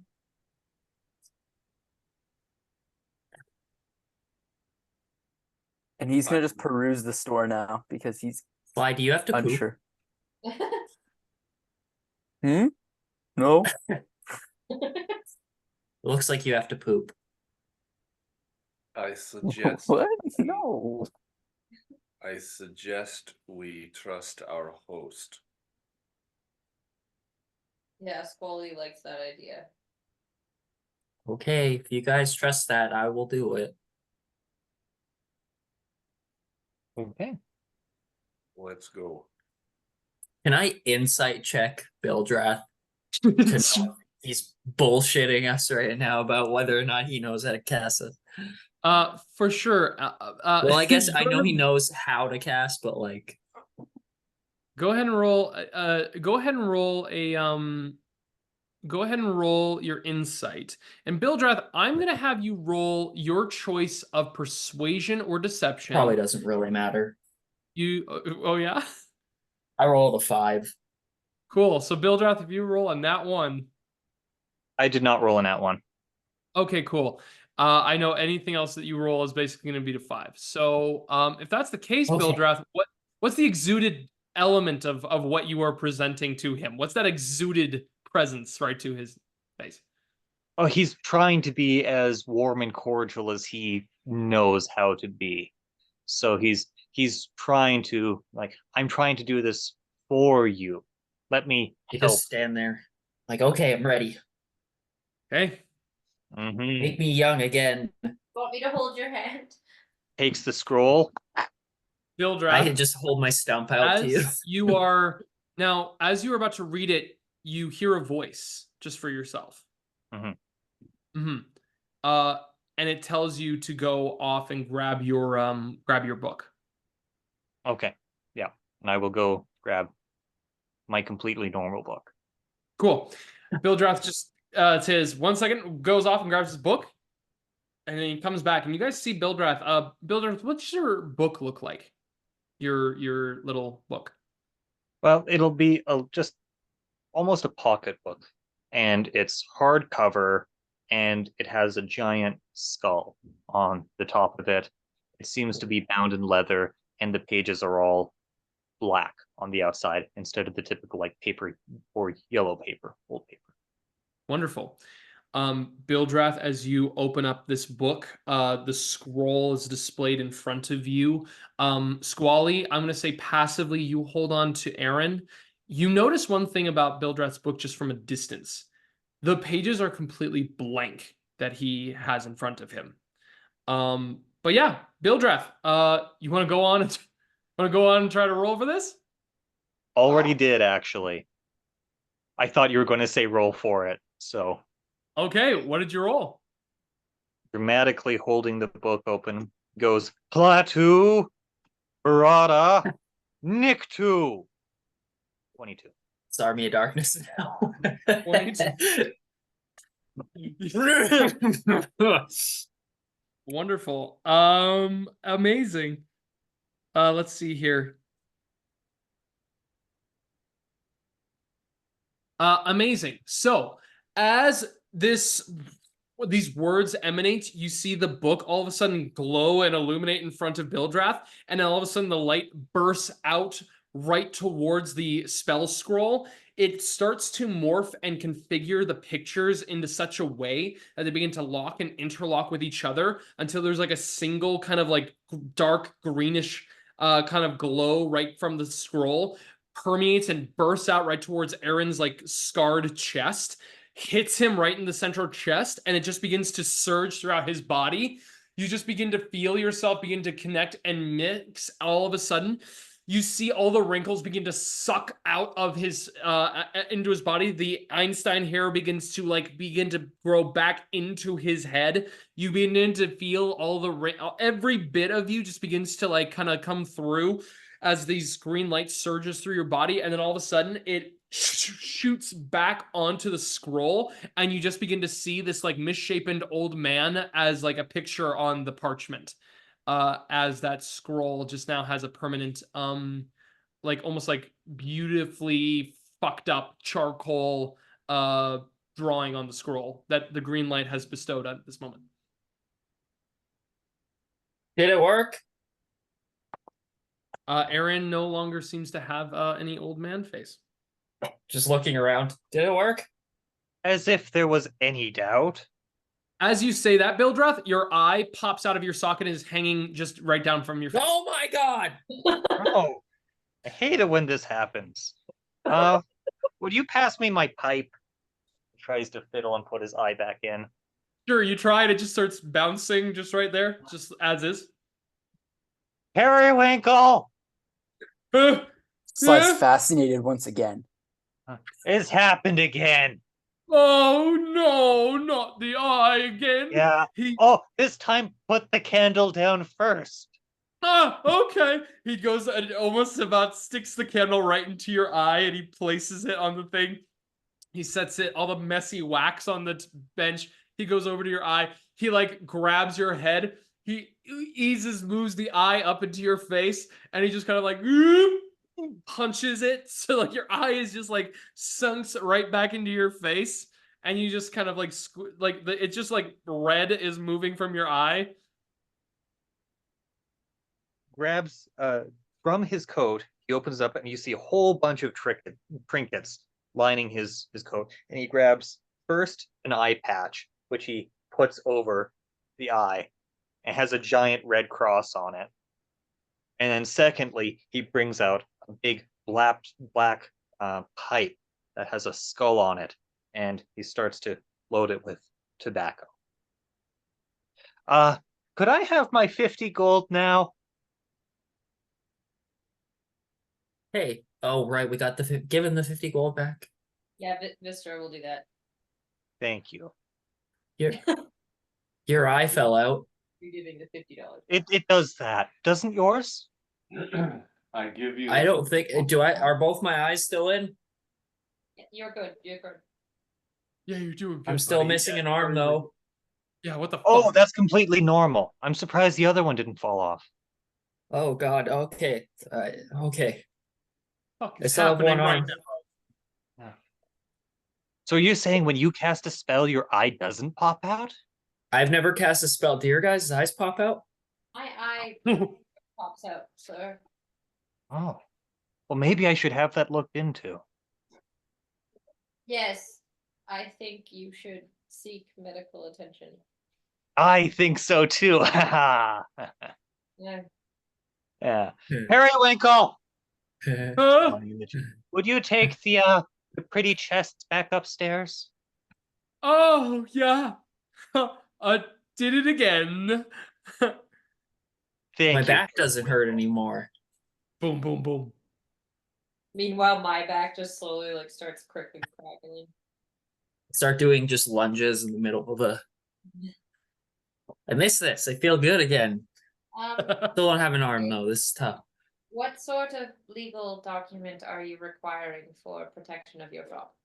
Well, a guarantee from perhaps the organizer of the villagers right now, and maybe the governing authority that my shop is protected. And That's Ismark. We know Ismark. Yes. We can go talk to him. That would be wonderful. I worry he was on his way to leave, so we might want to hurry. I don't Well- think he's going anywhere from what I could tell. He was wearing clothes for travel. I don't know. He seemed like he had a lot on his plate. Let's find him. Okay, we'll be right back. Unless you want to have- come with us. Wait, No. I think I'll stay here. do you have a draft of? Do you have something we can fill in for your requirements? Oh, that's a great idea. I'm glad I thought of it. And he goes and grabs the parchment, and these seem to be readily available under his desk of this shop shall survive incident X. It will not be pillaged, plundered, looted, stolen from. Perfect. And he just writes in recent incidents and rioting. You just like- need Ishmark and the Burgermeister of this town. I don't. The Burgermeister would be much appreciated, and if there seems to be like any peasant who is taking charge and organizing things, and perhaps would like to use my fine establishment as barricade lumber. Oh, yeah, I saw them doing that. Let's go. Thank you for all for stopping by Bildrath's wonderful emporium of fine goods. I hope to see you all soon, not just for your sake, but also for mine. I feel like we've all won here. I do too. Thanks for making me normal again. Very glad to. I'll see you next week. Next I'll put- week. Oh, I assume you'll be dead or aged again. Well, we'll see you today. Oh, that's very possible. Oh, that's a good point. Yeah, Today we will see you in a few hours. I Yeah, forgot we're gonna come about right. that. We're gonna come right the fuck back, buddy. We're gonna come right back. Okay, see you in a few hours. Sorry, and stop being then so in a week. hostile. He helped us. Please don't Okay. leave, sir. Oh, I won't. This is my shop. I rather like it here. Do I trust that he'll still be here when we get back? I mean, do you trust him instinctually, or are you gonna want to have to make an insight check on that? Insight check, please. That'll be nice. 23. I mean, I honestly think, yeah, Bildrath seems very sincere. Seems like he cares about two things really right now: his eye being in his face, and making sure that his shop is up and at him. Cool. I also like it when my eyes in my face. Where's Sly? Probably pooping. So Sly's been moseying around the store, just kind of like looking around, but then he's really fixated on that eye. So he's just kind of like staring at Bilgrath as he like packs his pipe, and it's just like Surprise Sly didn't try How to go he's play like- with it like a Christmas ornament. he was fighting the urge to do that, but he's not cursed anymore, so he's fine.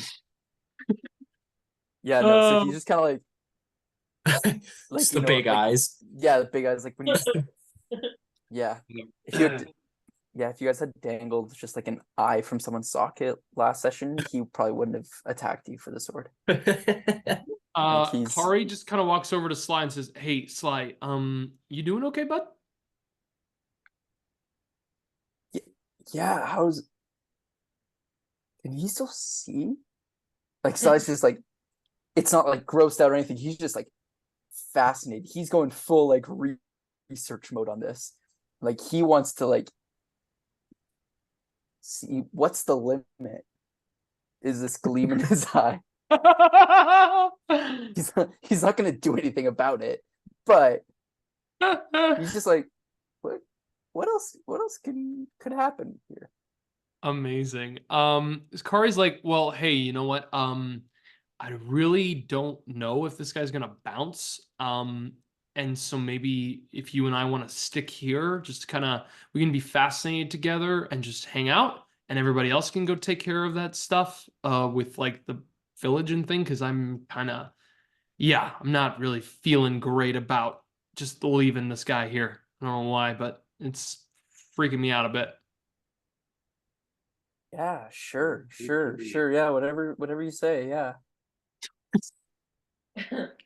Kari goes over and says, "You guys go get the signatures or whatever you need. We'll just stick around here." Okay, we gotta go find Ismark. Yeah. Wystera turns to Bildrath and says, have you heard of any sort of blade or sword that might be described as of the sun or broken or fragile in any way in this area? It's a good question. DM, have I heard of such a thing? Go on and make either a history check or an arcana check. Either way, it's a no. Arcana. Either way, it's a what? It's a no. No, what'd you roll? A 4. Okay. You've not even really heard of the sun, so yeah. And I'll just, no. What about the daughter? About the So what? sorry. Right. Let's just Fun forget time. about that. Wystera strides out. Great. You guys begin to leave the mercantile, going off into the streets. It's funny enough because you guys are like kind of like, okay, we got to try to find Ismark. And what's interesting is that you guys basically like step outside and you see Ismark talking to this woman who you guys had seen before. And there's a lot of Barovians just kind of like all kind of around the bonfire. Ismark. Uh, I just run up to him. Hi. Yes, hi. Sign this? Excuse me? Sign this. What is it exactly that this is me signing? It's just a thing that says you won't bother Bilgrath or his store. Well, not that you won't bother, that you won't break his store to make barricades, essentially. Or burn it. We need the greater restoration, and you can see he's fixed, but I'm not. Yeah, you're not. Oh my goodness. Okay, so I guess that worked out. Yeah, he made me young again, and then his eye fell out. You see the woman beside him says, "Excuse me?" He made me young again, and then his eye fell out. And then Periwinkle put it back in his head. I like Periwinkle. What is your Wystera name? looks straight at her and says, My name's Eren. No, go ahead. we can be of help around here, but we just need these signatures so that we can Sign this? be stronger for you. We would like to She looks at you, Aaron. She says, "My name is Aldwina." Hello? She looks at the paper with the writings or the actual space. She looks at Ismark. Would you say that this is in Bildrath's penmanship? And he looks at it. Yes, looks like what he had written. So he's asking. He doesn't even repeat what you said. He looks around at everyone. He's like, I need ink, quill. I need it. He looks around. Nobody kind of provides it. He walks over and walks away with the actual parchment. He kind of moves past the crowd. Everyone's kind of all looking at you I'm guys. just trying to keep up with them. None of us had a Um, pen. Pen. Eren definitely doesn't have a pen. None of us brought a pen. Well, would Wystera have a pen because of her poisoner's kit?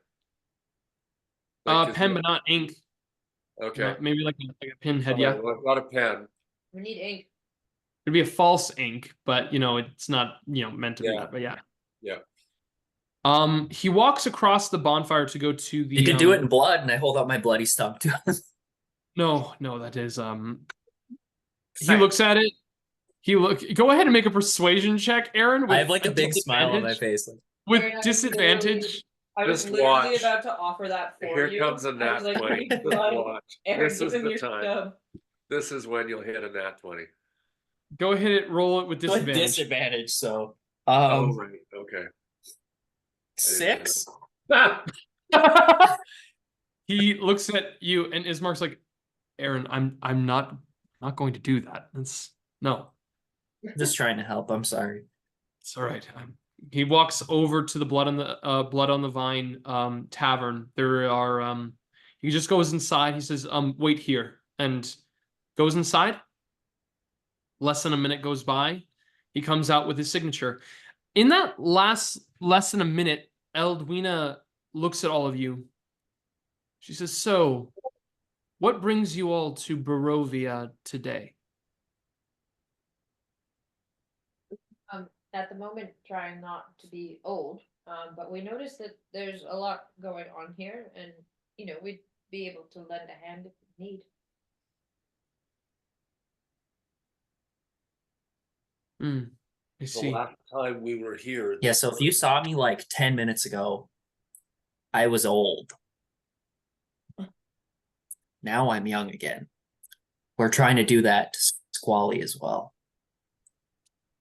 The last time we were here, this place looked a lot different, and we are sorry to see what has happened. So if we can help, we will. That is very good to know. Ismark comes out, gives you this parchment, and then passes it to Eldwina. And Eldwina says, I'd like to review this for a moment, but you can go and let Bildrath know that we will make true on this deal. I will go let him know that.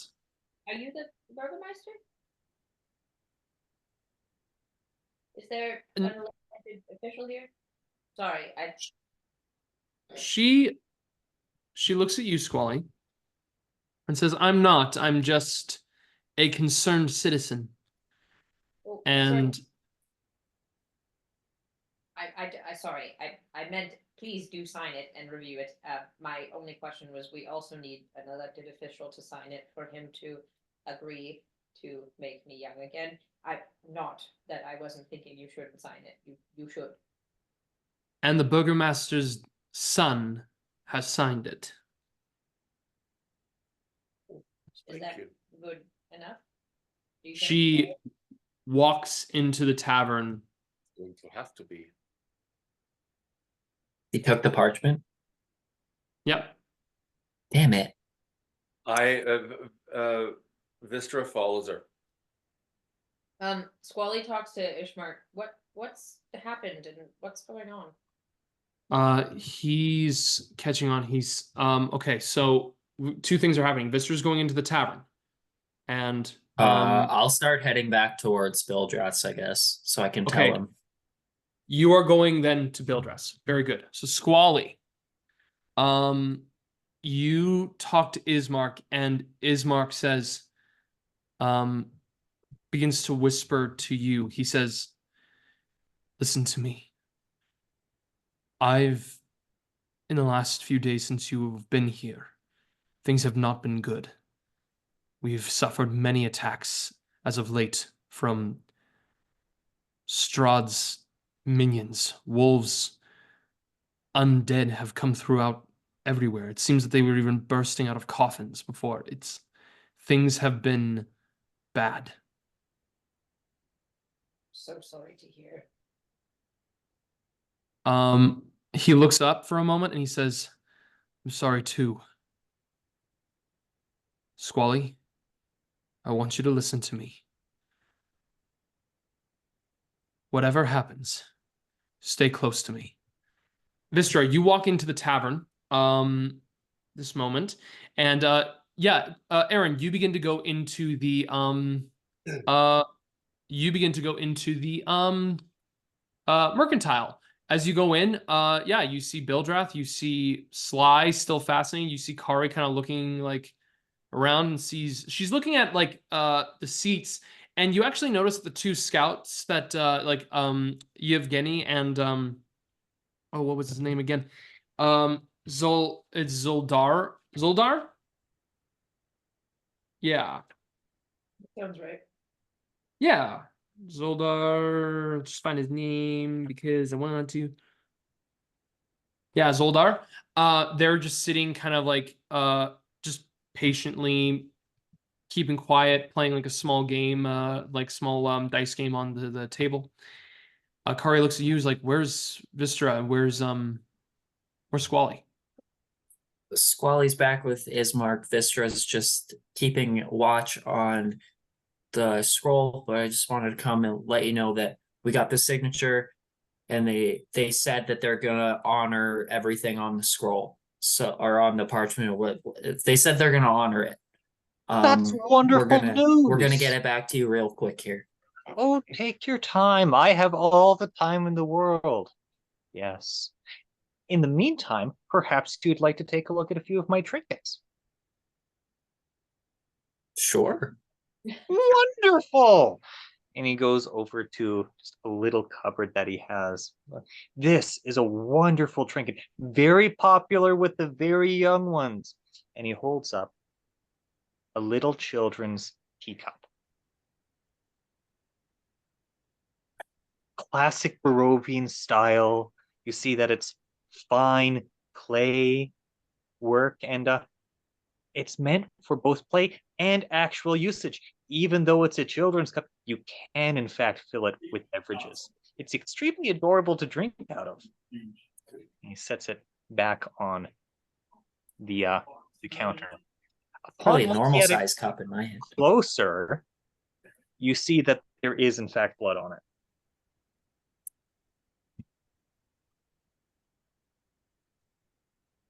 Moving There's blood on, on that. we have our As Wystera, as you are inside the tavern, you see that Aldwina goes into the room, and there's not a lot of people here right now. There is a Vistani individual by the bar. Aldwina walks over to it. There's an inkwell at the side. She just kind of gestures and moves down towards it. I sidle up next to Aldwina, and I say, are you concerned that you are signing something else than what we think it is? She simply utters to you, I'm not concerned about anything, let alone Bildrath's property. There's only one thing I'm concerned about. And if Bildrath is so concerned about the safety of his residents, then I think you will all actually be able to help him in a very big way. Well, we would like to help the town as well. Would you be willing to tell me what has happened? It is obvious there have been wolves attacked, but are the wolves organized, or is this something bigger than wolves? What has happened as of late is a lot of people have brought pain to my village, to our village, to our families. There has been neglect, and we have allowed strangers to simply wander in with no real consideration or care for all of us. And I am tired of all of us having to endure such pain and abuse. Well, that explains the look you gave us. Fair enough.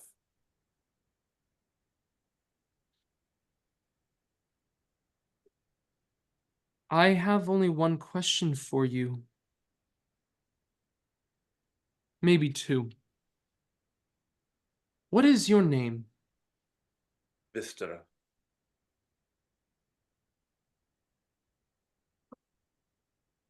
What did it sound like when Donovich died in that house? What did he say? What were his final words that he had uttered?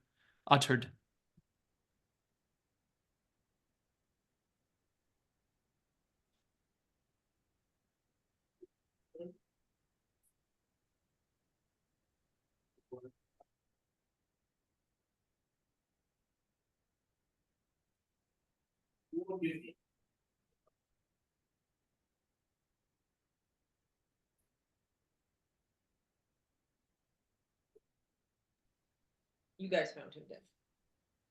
I'm afraid, sadly, that we failed to reach him in time. I do not know what his last words were. We found him already gone. From the monster in his house. From the monster in his house, and it is one of our group's greatest regrets. We were not able to get to him in time. Mister, I want you to make a persuasion check with disadvantage, please.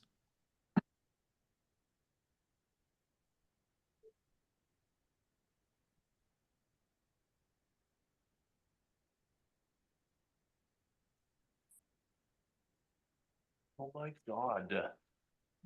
Age. But that wasn't in the death house though. That was in his own house with like the. No, this was in the death house. It wasn't the death. 15. Oh, right. She looks at you. She says, I have no doubt that it was difficult for all of you to have to witness him passing, as any one soul in our village means so much.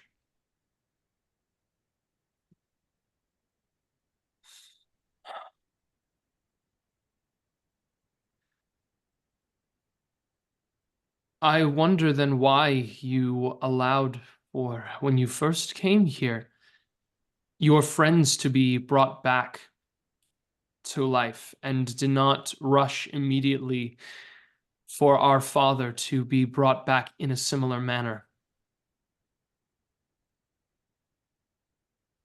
To be honest, we were scared and fractured as to what to do and how to deal with Strahd and other beings that we came across. This is why it is one of our, or perhaps our greatest regret, that we felt if we were to rush headlong, that we would all certainly perish. We tried to be clever and sneaky and quiet, and we blew it. We're trying not to die. Still attempting to save. So hard for so many of you wanderers not to die. This And is it's the hard new for us to do the same.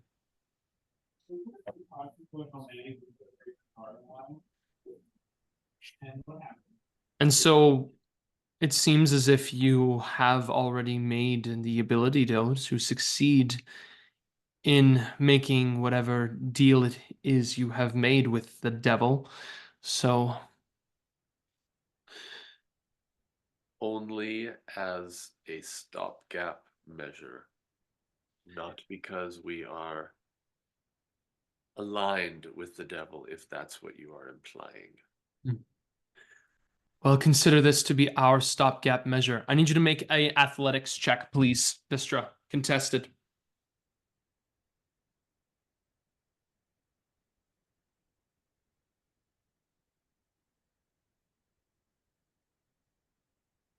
$17. 17.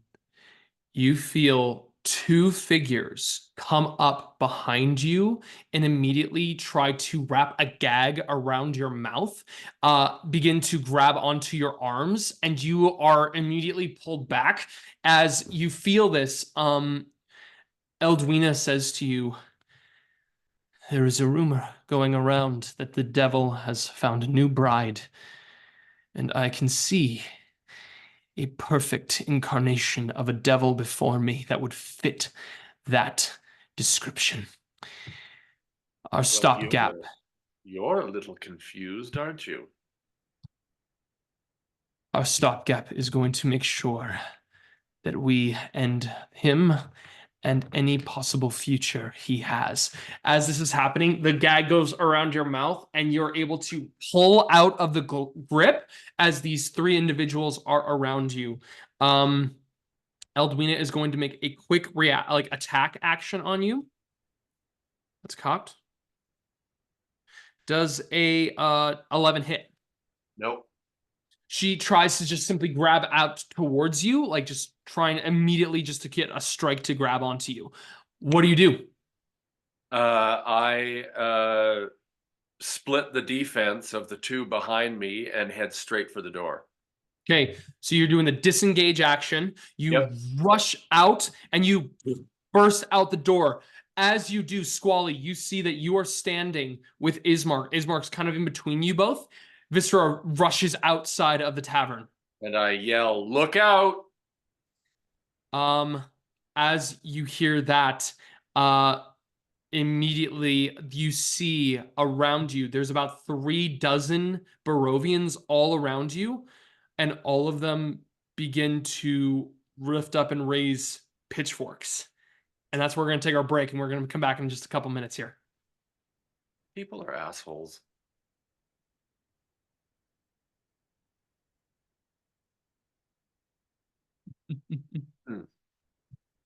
All right, guys, we're going to be back in a little bit. Whee! What time are you heading out, Liam? So to answer your question there, Kyla, when am I gonna get going here? Right when we're done this. So, ladies and gentlemen, we come back. Now, just for the sake of it, we're gonna go right now to having Kari and Squally and Wystera, please roll initiative.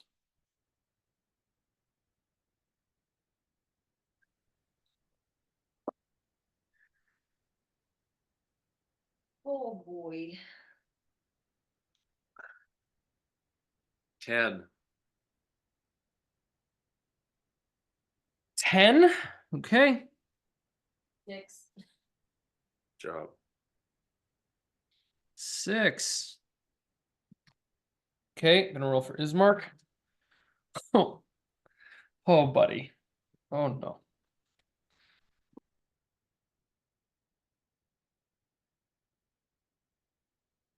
And we're gonna roll for the Barovians.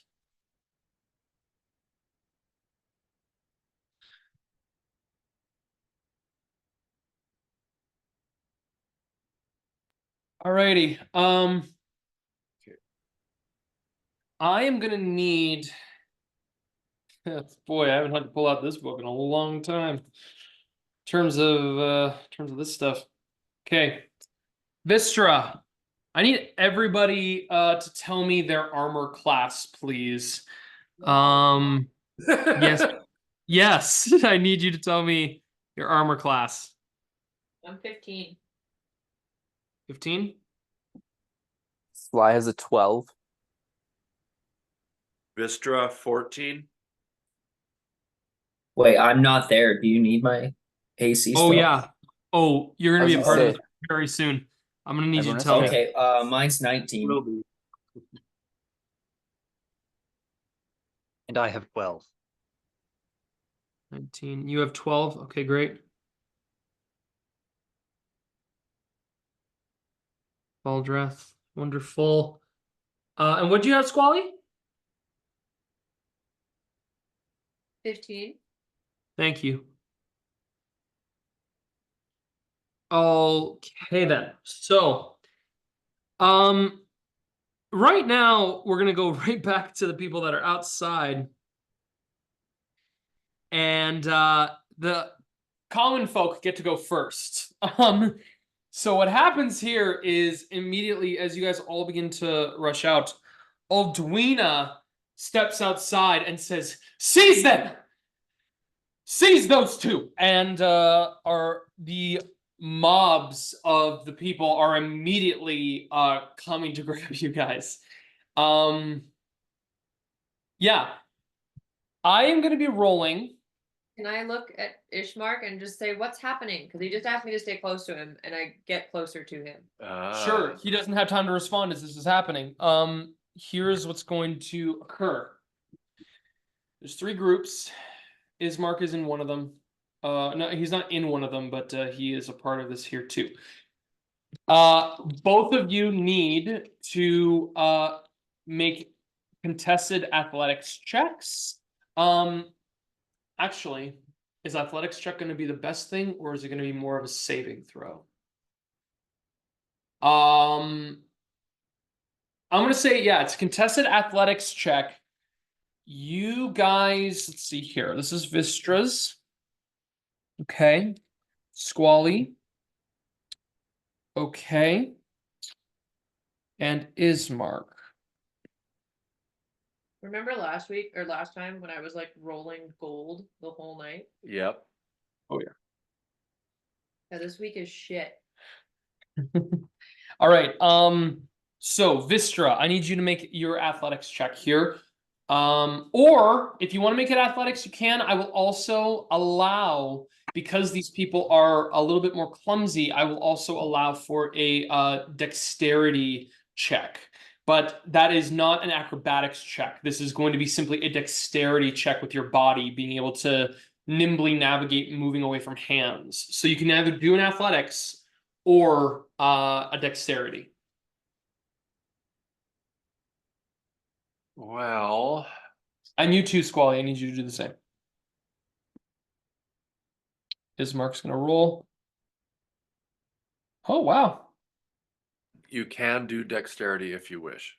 What's the other rule? Either athletics or dexterity. Oh, okay. Well, I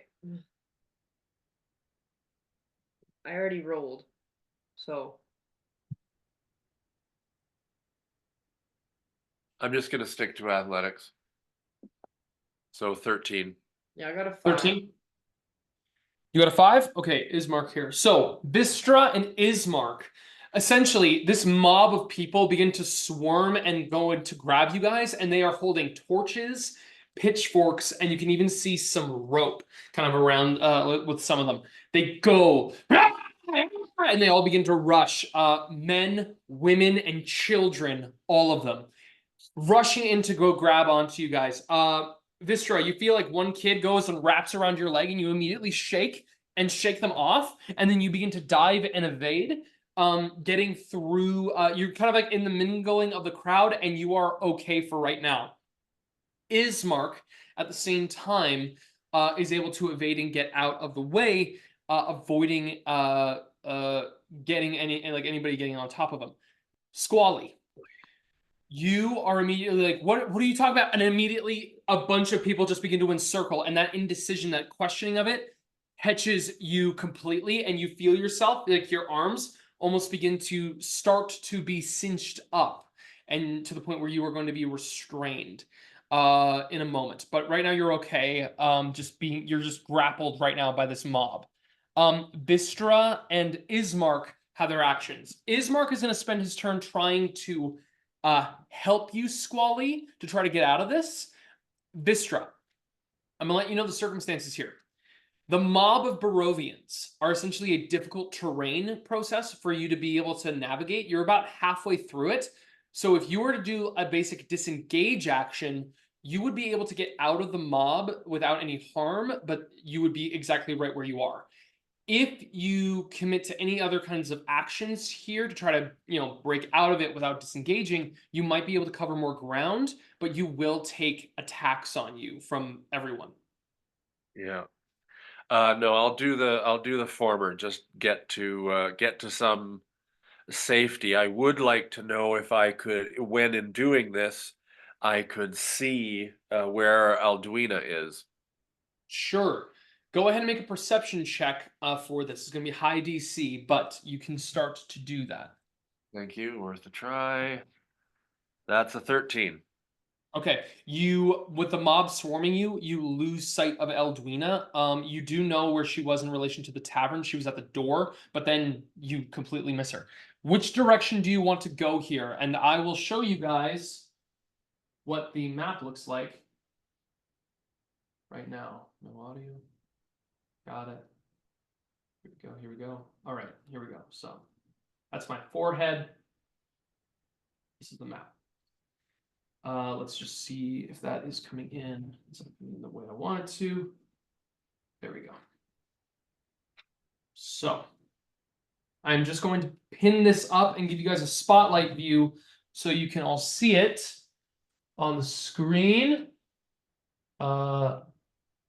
So presently over here is where Wystera and Squally are. Squally, you're over here. Ismark's trying to help you out, but this is where the mob of people is. Wystera, you are kind of in this mix. So going up in this direction would be kind of like going south, would be making your way closer to the inn, or you could try to make your way over to the wagon, or you could even try to make your way up down the other streets if you wanted to. No point in the wagon. Where is Edwina? Where's You don't know. You remember her seeing at the tavern, so you could begin to go down this way if you wanted to. Okay, let me rephrase the question. Where's the tavern? The tavern would be north. Okay, so off the Where's north? off the map. Yeah, off map. You'd be going off map. North. You can do that. Yeah, that's what I want to do. Sure. So you disengage. You are able to get out, but it is difficult to move through the entire crowd. You get out on the edge, and you do see Alduina. She is talking to two other common folk and is directing them to kind of like make their way into the crowds at this moment. Okay, thank you. Okay. With that, Ismark comes over to you, Squally, and is going to give you the help action. Go ahead and make a this is going to be a first you have to make a strength saving throw before the help action can happen. Because you need to try to make sure you can resist the actual restraint. So go ahead and make a strength save. What does 10 do? 10 is the exact DC you needed to beat. So you evade immediately getting tied and restrained. You are still grappled, but now you have help to be taken out of it. So go ahead and roll athletics check with advantage. Ooh. Fuck. I rolled a 1 and a 4. So 4. Nope. Yeah, no. Ismark tries to grab onto you, and immediately, like the tide of people, like one person, like a Barovian woman, puts a rope around your neck and pulls you. And as you pull, you begin to pull Ismark into the crowd with you. Alrighty. That is going to be your turn, and Wystera. Ismark used his turn, so it goes back to the Barovians. They're going to try to restrain you now, Squally. So go ahead now and make another strength saving throw, but you're going to roll this one with disadvantage. Considering how I'm rolling. 3. 3. You become restrained, Squally. That is everything for Ismark. Oh my god, Ismark. So you become tied up, Squally, in this moment, and just in that instant, Ismark like bursts through some of the people and tackles you and himself to the ground, so that you and him are both on the ground, and he is like picking you up, and he's like, "Listen to me, Squally. We're gonna get out of here. Come on." He's trying to rush out of here. Wystera, I need you to make an athletics check. A what check? Athletics. Got it. 13. Okay, you see the crowd of people beginning to come and try to grab onto you again, and this time you're able to like push them off to the side. It is your turn as these two Barovians can see where you are. They are making their way up towards you right now, and they're going to make attacks just because they're separate. That's a 10. That's not going to hit. That's a 6. That's not going to hit. These ones try to come at you with just regular, just like fists swinging at you, and they completely miss. It's your turn. Okay. So are they're right on me? Yeah. Okay. Yeah, I've had it. So I'm pulling out my scarecrow claws. Oh shit. Okay.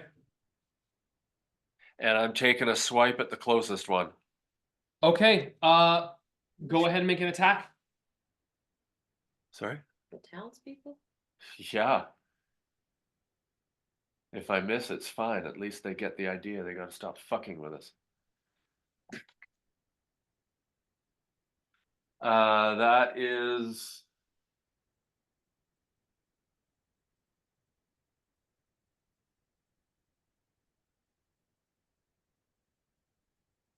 $21 attack.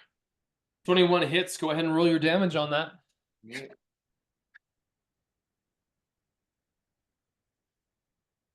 And I'm aiming. I'll aim for arm as opposed to guts. I'm trying to. My intention is to warn them the fuck off as opposed to kill them right off the bat. Okay. Can't find my D4s. Oh damn. It's the triangle. Oh right. Thank you.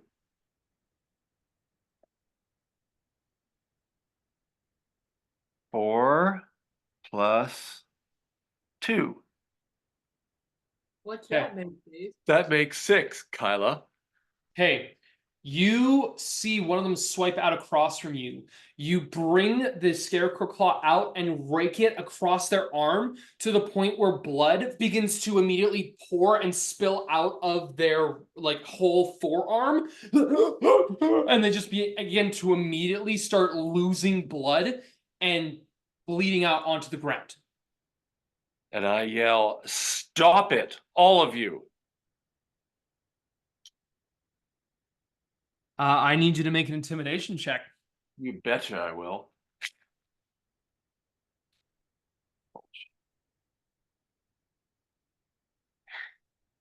$18 plus 5, 23.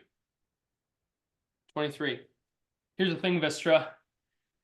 That was an intimidation check you really wanted to fail, and you did not. Oh, great. Eldwina looks at this and says, I was right. Everyone! This here is not only one of the devil's servants, but this here is one of the devil's brides. You attacked first. She means to kill us! You attacked first. Shut your mouth. We'll shut yours first! You guys hear screaming. By the way, Baldrath, what are you showing Eren at this moment? Well, we're still going over whether it's blood or lipstick. No, it can't be blood. It has to be lipstick. Why would I sell you something with blood? No. This I don't this know. is It just just showing the looks like blood. authenticity. Sly is so fascinated by this man and is really hoping that it is blood because that adds more depth to this story. So Sly is banking on it being blood. I'm like He's Sly, it's watching just this- lipstick. He's watching this verbal tennis match going on between the two of you. The lipstick shows that it was in fact owned by a royal Barovian pre-curse era, which means it's extraordinarily wealthy. So really, it's a Interesting. privilege that you're even looking at it. And Oh, with that, he yeah. lights Yeah. Oh, sir. Yeah. Yes. Yeah, he lights his pipe and takes a puff, and out comes a little skull. With a billow of smoke. Oh, that's Does that cool. count as Sly nudges Aaron? It's like, does that count as magic? Is his eye gonna fall out again? Sir. Yes, yes. There's a lot of screaming coming outside, and you see Periwinkle looking outside the window, the drawn curtain, and you can see fire raging outside. And just begin to hear. Aaron sees this and immediately sprints out the door. Okay, you rush outside of the door at this moment, moving. It's like, come on. Sly, yeah, that shakes Sly from his trance of like hoping that Belgriff's eye pops out again and he follows out. Sure. You guys both begin to rush. Kari kind of makes her way about halfway to you. And you guys step outside. You see off in the distance 36 Barovian commoners like scrapping and screaming, raised pitchforks, torches in the air. There's rope everywhere, and the fire raging. And you just begin to see, like, you can't see anybody. You just see blood spatter out into the area. You hear Wystera screaming. You hear the Alduina yelling about the Devil's Bride somewhere. Yeah, you guys are. That's the situation. I Okay, hear so the we- Devil's Bride, and I assume that So- the abbot showed up, so I'm running it. So we hear Devil's Bride, Vista scream, and blood spurt out. Yep. Squawks too. You hear very Um, muffled squawks. And so we hear muffled squawks, Vista screaming, blood spurting, and people screaming about the Devil's Bride and Mhm. an angry mob. Fuck, I think Sly's going into a rage. Okay. I'm just Yeah. running in and trying to Aaron's- like push my How way gonna through. dash. Okay, how Use far your are they? dashes to get up there. You guys currently are over, let's see, 5, 15, 30, 35, 45, 50. You guys are currently about 60 some feet away. Cool. I have instinctive pounce, so when I go into a rage as a bonus action, I can move up to half my speed, so put me 60 feet up there. Because my speed is normally 40, and then I go into a rage, I get an extra 20 feet bonus action. Oh, so you are dashing basically. You're gonna get I'm right dashing by into that mob to see You're gonna dash what right is- to the edge of the mob. Yeah. and like, am I in the mob or am I close to anyone or not? Yet? I will say go ahead and make an athletics check for this, please. Okay.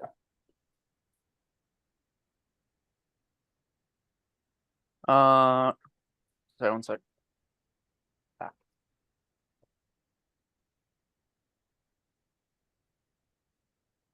21.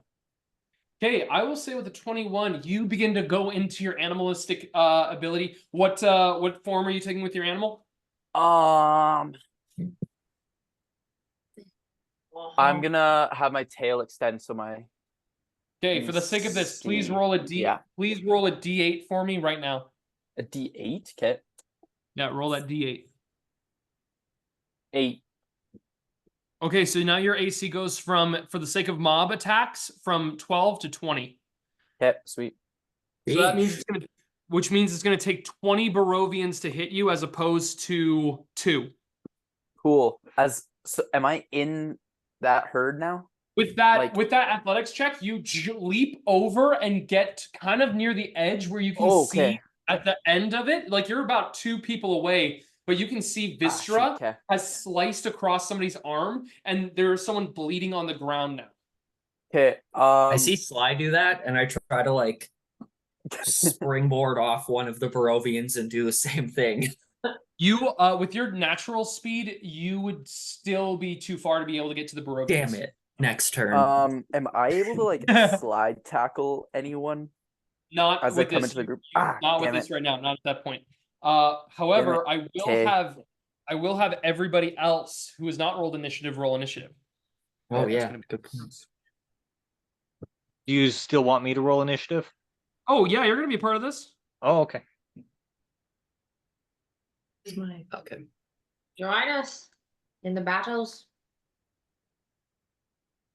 Comparatively, how boss. big is the Oh, short boss. sword to what the bastard sword was? Bastard sword required 2 hands. This is a single-handed weapon. It Crazy. required to. No, Okay, but like, Yeah, required. The bastard no, I'm sword not mad. I'm required just trying to 2. figure out. I'm not mad, David. Okay, I'm not mad. I'm not mad. Don't you like your new sword? Yeah, I want to get to know it. And it matches. They match. It's a matching set. Remember, you got a matching Yeah. set now. Yeah. It's So- a thinner blade to the short sword. It's a thinner blade. So your Rambo knife is basically twice as thick. This one is Okay. finer. It's Esmeralda, so it's a beautiful sword with like a very like the actual like hilt of it is very like fine and small. But yeah, it's a gorgeous like it got a little curve on the end of it. So yeah, it's a nice little kind of fencing short sword. But it's not like a rapier, is it? No, not a rapier. Oh, no, okay. the rapier, Okay. no. But this is like kind of nice thin bladed, not a double-edged sword like your other one, but this one is like a nice fine point where the Thin-bladed, point is okay. nice and sharp. Roman blade-ish. Okay. Okay, I need as I go in, initiative I'm gonna counts. draw. I'm gonna. You know what? Screw it. I'm gonna draw both my sword and dagger. Sounds good. I So need just so you know, since I'm dual wielding, that will bump my AC up 1. Okay, you got 21 AC right now with the mob. Okay. Okay, so if that's the case, I need everybody else's initiative that rolled. I got 13. Okay.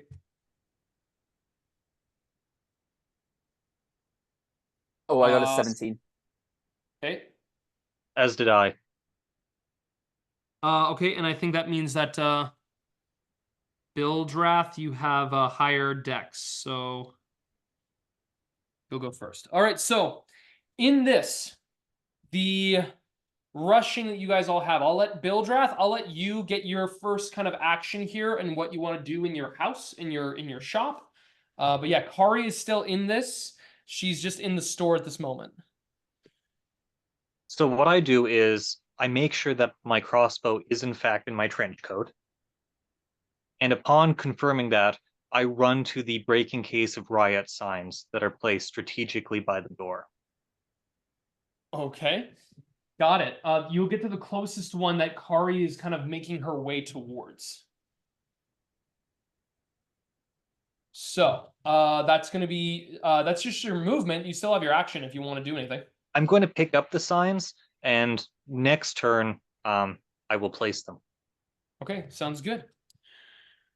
So, that makes the Barovians get their turn. So, I'm going to roll first a death saving throw with disadvantage for the one that's on the ground. Okay. The one that's right there, Wystera, is immediately going to attack now with lethal intent. That's a 21 to hit. Uh-huh. They're just punching you at this moment, so that's just a single point of damage as the strike comes down. But then you see this Barovian coming at you with a dagger for next time. Oldwina, she's going to issue a command on the one mob, and they are going to come at you, and she's going to inspire them as she has given them like a targeting. She's basically targeting you as the devil's bride. So a mob is going to be coming at you, but now to attack. Okay, so they have 12 members. You have a 14 AC, so then you get hit 3 times. All right, so getting hit 3 times. You take 10 points of a combination of piercing, fire, and bludgeoning damage as you are attacked by pitchforks, torches smashing into you, and just people coming at you with clubs and beating you mercilessly. How does it feel? Annoying. All right, Squally, you are currently on the ground that Ismark had tackled you. This one mob is going to try and get Ismark off. Oh boy. Oh, baby, that's his second nat 20. He feels people kind of come around onto him. He gets up out of the ground to the point where it's like he's cinched you up onto the rope where you're hooked onto him. So it's like he's like moving and just trying to shove. He's not attacking anybody. He's just moving and making sure they can stop. He's gonna try. Nice. Did anyone just see that? Yes. Yeah. Whoa, man! What the hell was that? That was what a nat 20 from Ismark gives you. That's like the safeguard shield. Fireworks. Oh, oh my gosh, Kylah, I don't know how you did that, but please take an inspiration die. What was that? Technology, fancy thing. Okay, anyway. Happy New Year. How did you do Merry that? Christmas, everybody! Okay, that means that Ismark is going to get attacked a second time by the mob. Was that on camera? Yeah. It was. Yeah, we got it recorded. That's Okay. that's all I need. Ismark is still maintaining getting through the crowd. Surprisingly, he's doing this very well. And I'm Okay. piggybacking him right now. Yeah, he cinched you in on the rope that you are restrained on so that you are on his feature. You're still kind of restrained, but he is still able to hold on to you. Sly, it is your turn. Okay. I'm in the thick of it, correct? Mhm. Thick. Into the damn it. thick of it. Damn it. I finally forgot that. Oh, I should say 1 second here. I do need to roll an additional d6 for Vystras because that's what happens with the mob. They get a bonus when they have. So add another 4 points of damage to yourself, Vystra. Okay. First thing I'm gonna do is clock where Squally and Wystera are. Okay. Can I see how they are? Because right now, all I heard was the squawking, the screaming, and the blood. So that's why he's charged and raging. I'm gonna say this is gonna What be do I tricky. see? You're gonna have to make a medicine check in order to kind of read the space, but I'm gonna say with the rage will be with disadvantage. Medicine with disadvantage. Okay, that's Yeah. fair enough. Okay.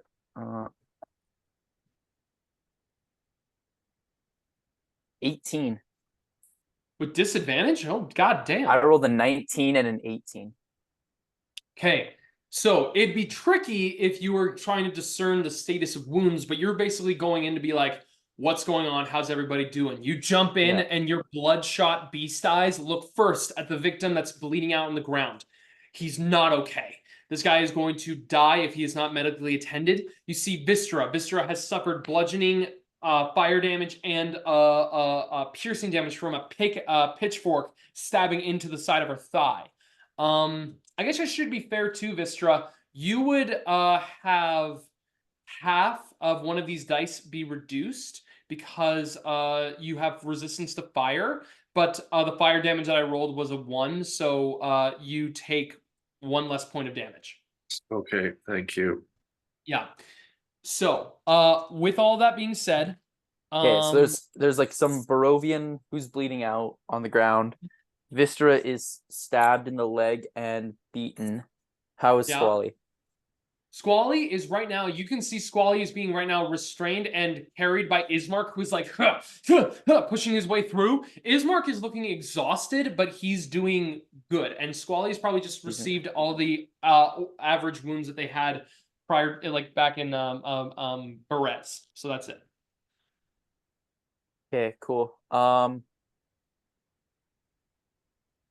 Squally's all right. Squally's with Ismark. Okay, Sly is going to find. So Vystera's standing there with a pitchfork stabbed in their leg. Yep.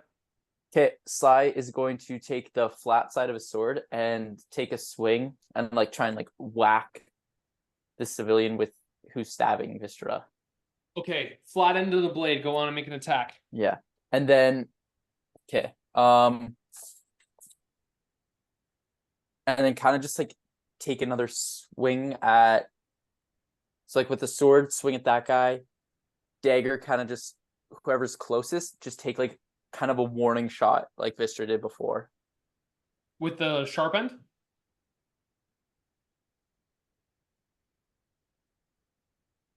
Yes, but like again, like arms kind of thing. Like All not right. going for a fatal shot, but just I'm gonna tell you. I'm taking gonna taking a tell you- swing. I'm just gonna What? tell you this right now with that 18 medicine check, because that's very high for you. Yeah. This is a very important thing for you to know, and you know this as a very combative creature. These are non-combatants. These are individuals, like they are fighting right now, but they are common folk. So unlike any other creatures that you can usually see in the wilds of the world, you even know this in hunting. There are certain Yep. creatures you do not have to exert a lot of energy on Okay. because they're Cool. not that dangerous. Right. Meaning, any attempt to really Right. do like, a quote lethal shot, like anything that would be like, oh yeah, I'm using the sharp end of my thing, but it's not lethal. These aren't creatures that work in the same with it. capacity as like the scarecrows or zombies or even like Okay. the what do they call them? Oh, the druids that you guys fought before. Like these are people who have not endured any form of combat really to this extent. Like Got you. they are, yeah, so it's tricky. Gotcha. Okay. You can hit them Okay, clocking that. non-lethally.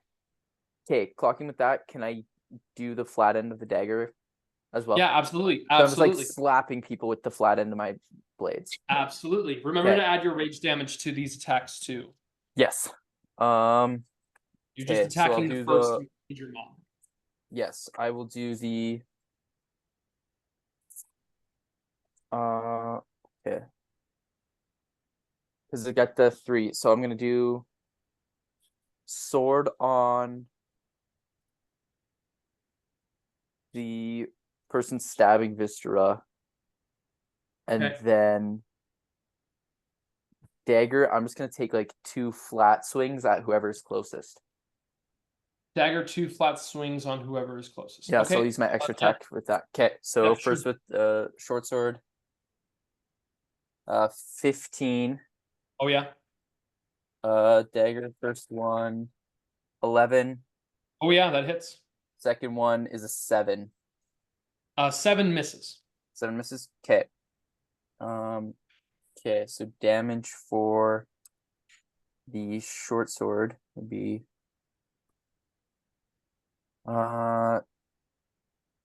7 damage. 7 damage. Yeah, you flat end with the person, knock them unconscious. Cool. And the other dagger hit that went was 4. Okay. You then go and you swing on another person. Knock them unconscious. That's 2 people down in this mob. Cool. Are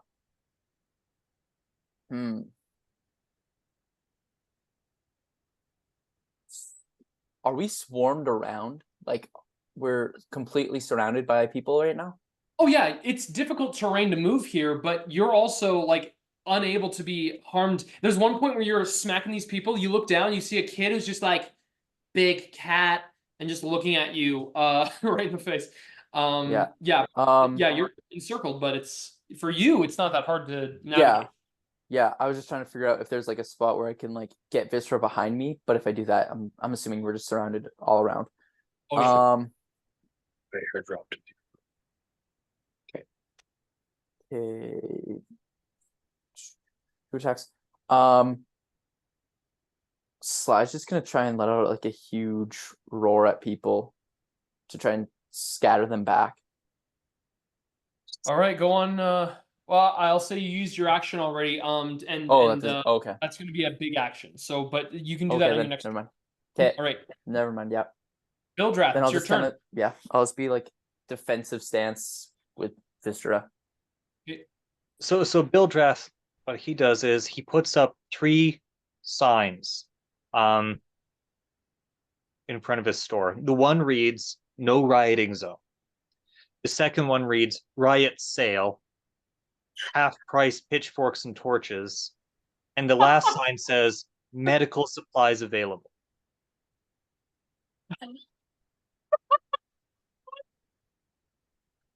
Perfect. Okay. And that'll be my turn. Wow. That is effective use of your movement and 3 interact objects. That is perfectly valid. Could this be considered amazing. war profiteering? I should hope so. Yes.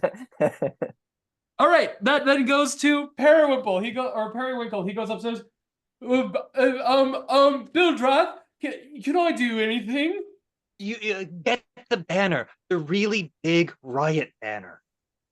Ooh, that's the big one that's in the swirly case. That's exactly right. Boom, boom, boom. He begins to run up the stairs. He makes his way upstairs. Okay, he spends his turn getting that, and he's gonna come down with the banner by his next turn. Okay, great. Eren, your turn.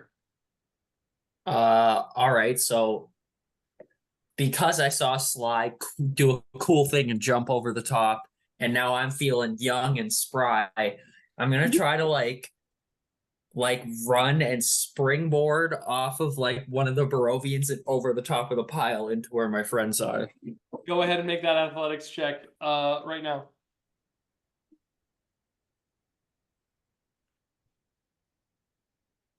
Oh shit, sorry, athletics or acrobatics? Athletics, I think, unless you want to do acrobatics, because I like the. I mean, shit. How's the? Well, the idea is I'm trying to like essentially run up someone's back and like jump dive over the top and land it. Okay, acrobatics, yeah. Eren gets his knee to get into 23. 23. Okay, let's see here. You're Superhero landing. Just Sounds good. I'm gonna say, just on this, yeah, 23 is fucking perfect. You boom boom jump up onto a Barovian who's like got a hunched back kind of thing, like they just got like a little bulge on them. You press off their bulge and just kind of like woohoo, like spin like Puss in Boots in the air, and then immediately just like superhero land right by like next to Sly. And I look at what's her name that I'm forgetting now that's running this whole thing. Oldwina. And I say, Eldwina, and I say, you are not in the wrong. This is a total misunderstanding.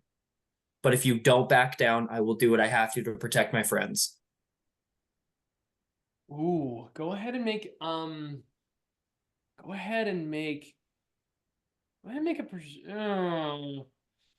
let's see, intimidation's pretty intense. I'm gonna say go ahead and make a persuasion check off of this.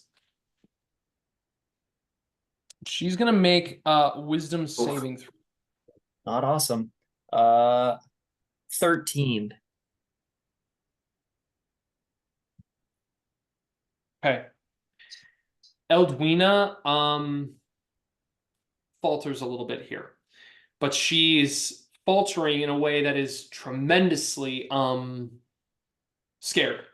She immediately looks and she says, if what you mean to do is to kill us, you're going to have to kill us all. We're not here to kill you. We're on your side. Go ahead and make an insight check for me, Eren.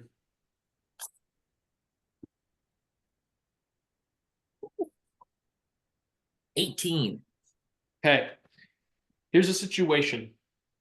Eldwina is incredibly unnerved. She is shaken and rattled. And the thing is that she is going to you see that Wystera's attack on that Barovian. You can see that the gesture of this, she's coming from a place of fear. She has no reason not to be afraid of you guys. Like, you literally just did a superhero landing over top of a whole bunch of people. What's also very clear is that she is not masterminding this. She's roused a mob, which means that she's kind of the head leader of this. You don't necessarily think that the people of Barovia they're people of fear. They're not necessarily against the idea of listening to reason. However, when their loudest member is carousing them to enact forms of violence to protect themselves, that's going to be the way that they're probably going to be reacting.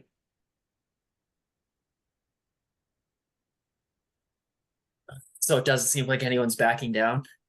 I'm going to let you take in that information with your 18 insight as to what I've kind of said for you to resonate with. But you're going to have to, like, that's kind of the information I can share with you on that on an 18. All right, looking at this and seeing that there's kind of a standstill, Eren just screams, "Everybody stop!" And in the middle of it, just goes into a rage.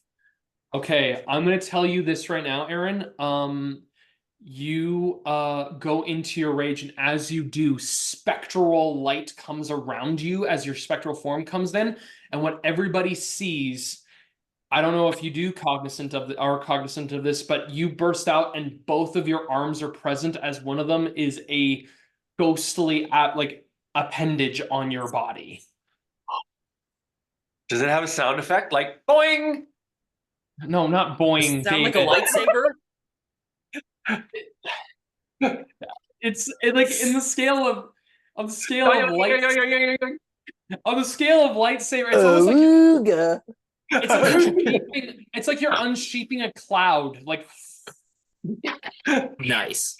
yeah, okay, cool. So it's almost like a scream wails out, and that moment happens, like that kind of shit. Anyway, Whale songs start playing. okay. DM, quick question. Since Yeah. I've been cured of my curse, do I have the black smoke or is that gone? The black smoke is gone. You just have a lot of Oh, wow. tears on you. Yeah. Alrighty. You're happily raging. I'm happily raging. And good. a happily raging maggot. Hey, Wystera, it is your turn. I cast thaumaturgy. Okay. Voice. Booming bass voice, and I spread my arms out like this and say, stop, we are not your enemy. Me. I rolled 2 natural 20s and 1 7. The mob that is on you is frightened of you now. You rolled 2 natural 20s? I rolled 2 natural 20s for the mob Goddamn. to rouse. That's crazy. Yep. Which means that 2 of the mobs are not frightened of you, but the one that has been around you, that has seen you attack this one person, is. So because of that, Wystera, what it means in terms of a mob attack is I will still roll to attack with the mob, but I will roll to attack with each of the hits. So it's not a guaranteed hit on you. Okay. Okay, that's your action. What else do you want to do with your movement? You want to do anything? Do I? Forget how I I've think. kind of been I've been visualizing I'm only a couple of yards away from a building wall, but is that correct? Do I have any backup room? You've got Sly and Eren all around you, and then you also have the 2 mobs off to your left.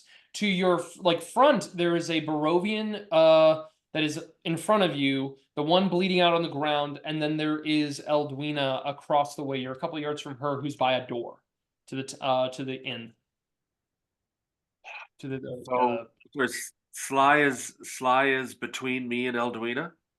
nope, Sly's behind you. Sly is behind me. Good map.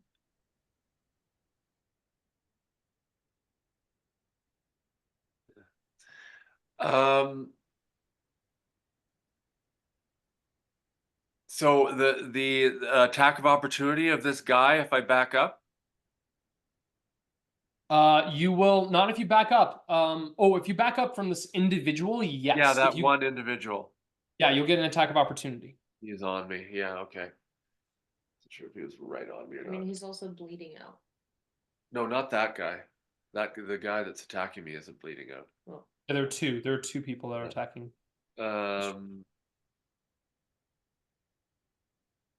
Yeah, I'm gonna take a chance and back up. Okay. That's 21 to hit. You are going to take 2 points of bludgeoning damage as this one pulls a club out, backs you, and hits you on the side of your horns. Indignant look. Fine, thank you. Done. Okay, and where are you moving? Directly back. How about behind Sly?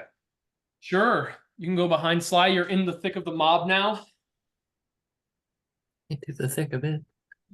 into the thick of it. Alrighty then. That is the case. That's your turn because you just get right there. Kari is going to step outside, see what Bildrath is doing with the signs, and immediately looks at you, Bildrath, says, what? Bill's going to Kari. Guys, Riot.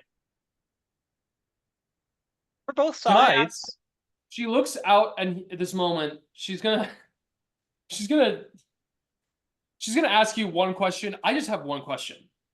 What constitutes like riot equipment? What does that entail? Well, we have the finest pitchforks, torches, shovels, medical supplies, you know. What kind of medical supplies?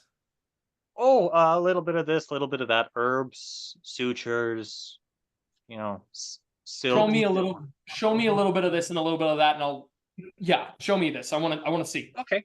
So takes her into the shop and looks at basic medical supplies that your regular common folk would have, not necessarily cleric.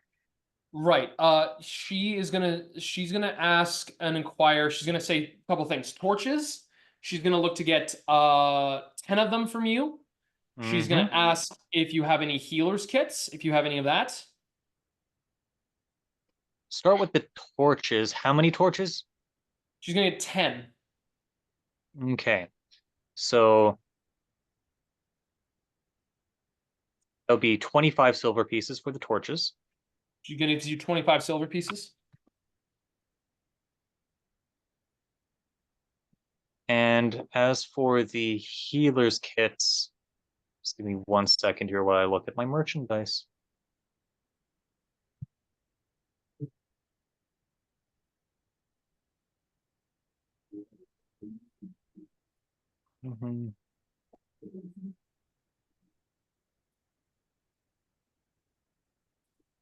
That is 10 gold pieces. She looks at you and she says, I'll tell you what, you make it 5, I'll help Buddy out with the banner. Sold! Gives you 5, and she's immediately going to rush over to the thing. Okay. So that's Kari's turn. The scouts are going to get up from their spot, be like, they just kind of like shrug, and they're just going to make their way over to the door and just make sure that they work as security so that nobody does anything bad to the place while they just stand there with their bows kind of slims to the side. All right. Ismark is now going to dash with Squally on his back. Gets out of here and is able to rush over to the edge here, Squally, and is going to work to start untying you from your restraints for the rest of his turn. He says, listen, I'm sorry. This has been a very, very chaotic mess. Listen to me. We need to make sure we can calm these people down. It's know this was going to happen? Did I know that you were all going to be coming into town today? No, I did not. Did you know we were going to get mobbed? I've heard a lot of things have been stirring, but I haven't had time to really been focusing on it. I've been concerned about Irina for the last little while. It's been difficult, and my father being here, a lot of people have been discrediting my ability to actually lead this town. So he's just going to keep working to untie you at this moment. Squally, it is your turn. So he gets everything off of you. Okay, how do you propose we calm them down? Well, first of all, we need to make sure that your friends aren't going to be harming and attempting to kill anybody, because that's not going to do anyone any good. You're going to get harmed in the meantime. Listen, you came here the first day, and you were able to destroy and face off against these undead creatures. Let me ask you a question. What are you more scared of being in this world? I didn't. I died, Ishmark. I know. I understand. So let me ask you a question. Died. I know. So you had died before. I'm assuming that this entire world has been a place that you have been afraid of for the last few weeks since you've been here? Well, not quite afraid. I know I don't want to die again, if that I don't know what you're trying to say. I'm trying to say, imagine being just a normal person living in this place, this chaotic fucking village, and trying to live with this entire thing happening in the entire, this, for your life, like your livelihood is basically, you just keep constantly trying to figure out ways to die. And then imagine if the actual source of spiritual influence that comes into your life is then left to die inside of a house, literally called the Death House. Explain to me how that, can you wrap your head around that? Can you, is that Well, possible? I know it's messed up. I get that. I've been here that whole time, but maybe that's why I'm less afraid. Either way, I do want you to know your sister's okay, and you can handle your duties here first, and we can do this. Do you have any ideas? Right now we need to try and, I don't know if there's any way we can quell the mob in some way. I don't know at this moment, but Well, what's up We with do- Elvina? We need to, why is she the ringleader? What's she's the Squally. I will say that you can spend your action to get information from Ismark here, and that will be your full turn. yeah, that's fair. Okay. He says to you, so Eldwina she's just a regular person. Her child was taken many, many, many months ago, I assume. Like, she was under an influence before from one of the dream pastries that comes through. And Oh, the next thing she knew, her child was taken.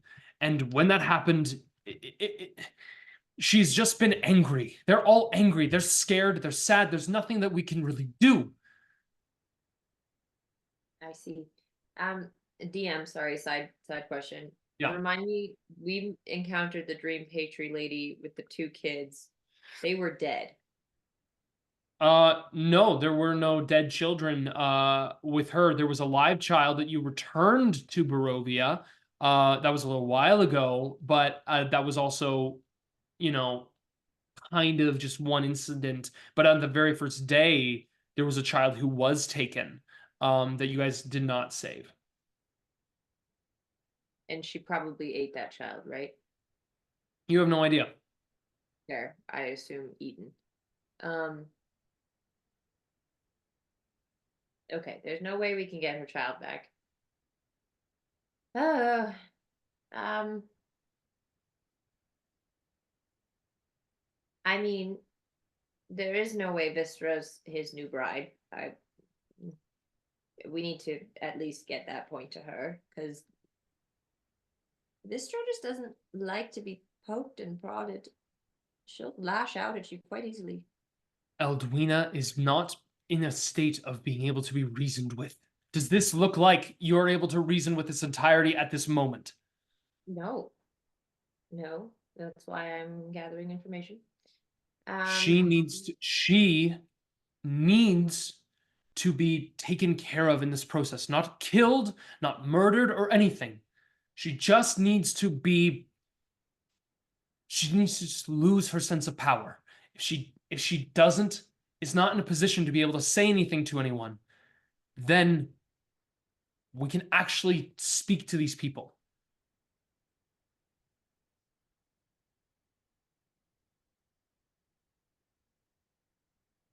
To lose your power, though, so you must be proven powerless.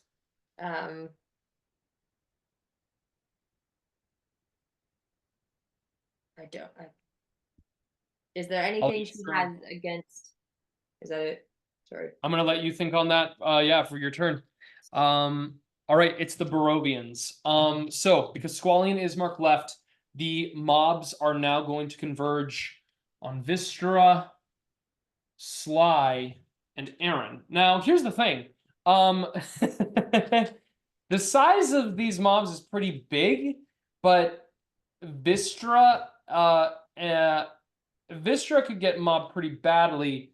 Sly, you would get hit by 21 of these people if they hit you, essentially, and one has Wystera here. So here's what's going to happen.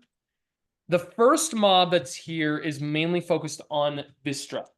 So I'm going to roll 3 times with disadvantage. Okay. It's 12. 3. 10. So the first mob tries to come out, but Wystera has utterly terrified them. So they are like scared and trying to attack, but they see her like flare up with her like auditory, and it shakes them to their core. The rest of the mobs kind of begin to converge in this moment. So what I'm going to do here is I'm going to do a little bit of basic math. So that's 24.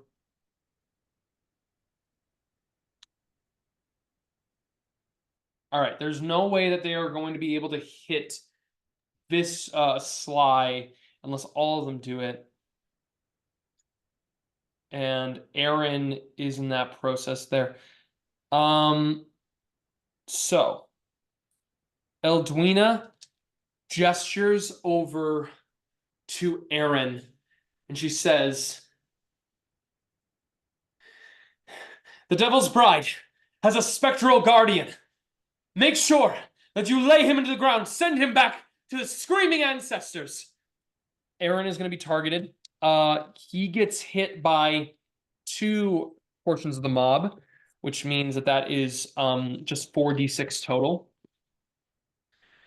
Okay, that is going to be. Oh wait, the mob has a. Oh yeah, that's right. That's right. So that is 7.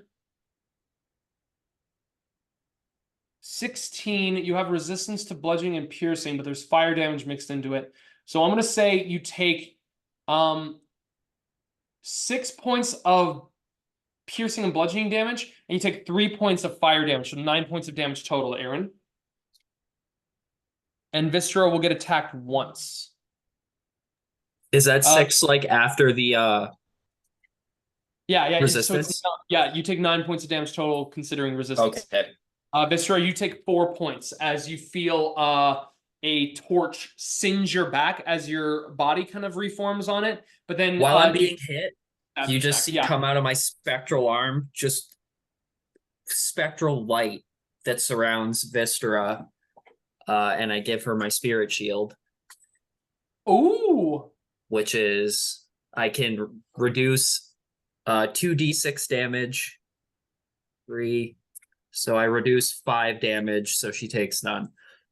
Okay, yeah, you see this little tiny halfling warrior with like a katana just all of a sudden pew, pew, pew, pew, like kind of blocking all the blades from you, Wystera, moving the torch away from your back and just like kind of deflecting everything.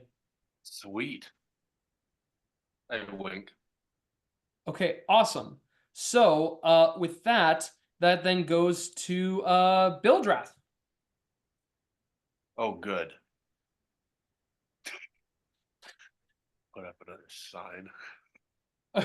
Okay, Bildrath, what are you gonna do here? So could you give me like what exactly is happening here? You just are they well, coming towards angrily, or are they? Well, here's the thing.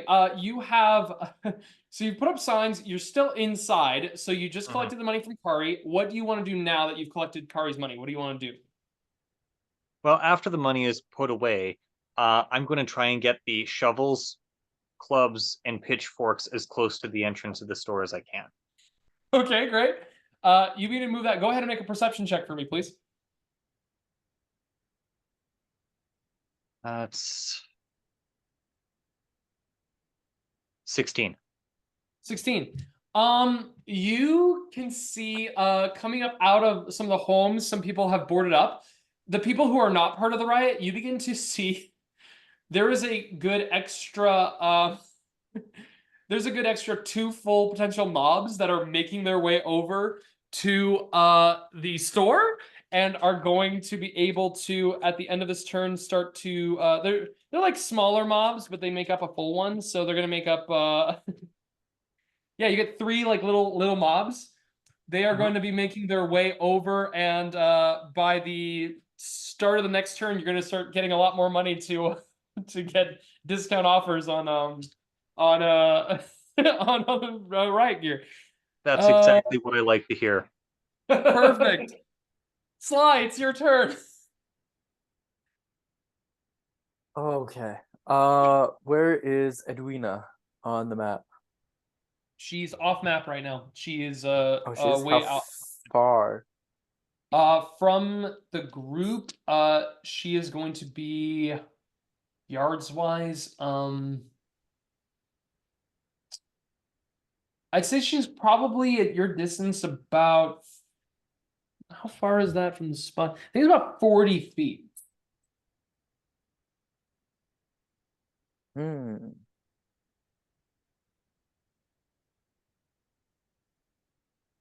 Oh, yeah, about 35, I'd say. Yeah. Five, Yeah, okay, she's 'cause not too far away.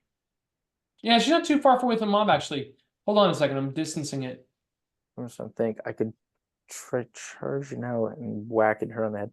What's the mob in our immediate vicinity looking like? Are they closing in? Are they kind of spooked because of Wystera? The one group is, but then you got swarmed by another 24 people. Yeah. Like, in order to move through this mob, you're gonna have to make a pretty big athletics check.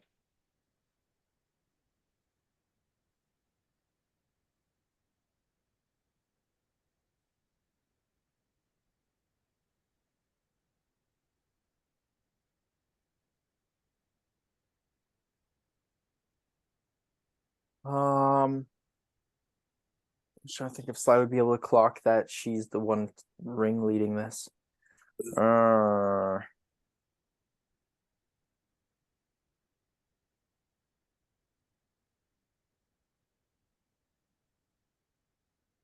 David, how's Wystera looking? Vistra's not doing too badly. She Okay. can tell she's pissed, but she's Okay. attempting to in what way? Damage wise, attitude wise, like are you like Yeah, she's taken some damage, but she's looking okay. okay.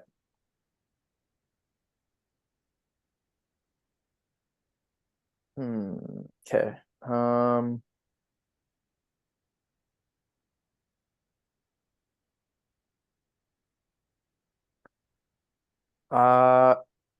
I'm going to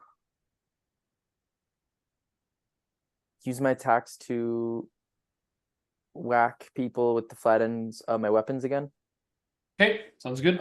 Just the 3 closest I can. 2 with my sword, 1 with my dagger. Sounds good. And then I'm gonna try and march toward Edwina. Okay. After that, okay.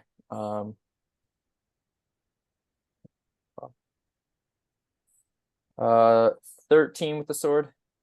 Hits. Nat 1. Okay. 7. Okay. The dagger. So on that first one, go ahead and make that attack. Go ahead and roll. Yeah. That is 7. Ooh, nice. Yeah, you knock another person unconscious. On that nat 1 though, I need you to roll a sleight of hand check. Sleight of hand. Okay. Yeah. 13. Okay. You feel your sword almost be grappled by some people in the mob, and you're immediately able to pull it away so that it is not flamed by them, and they can start using that against you. Yep. So that doesn't happen. I still Yeah, it doesn't have the blade is not gone. You are currently, and then if you want to try to push and try to move, you have to make an athletics check to move. Actually, this is not going to be an athletics. Yeah, no, this is just going to be a basic strength check to move. This isn't you athletics. No, you gotta make a strength check to push through the mob. Yeah. Okay, I'll do that.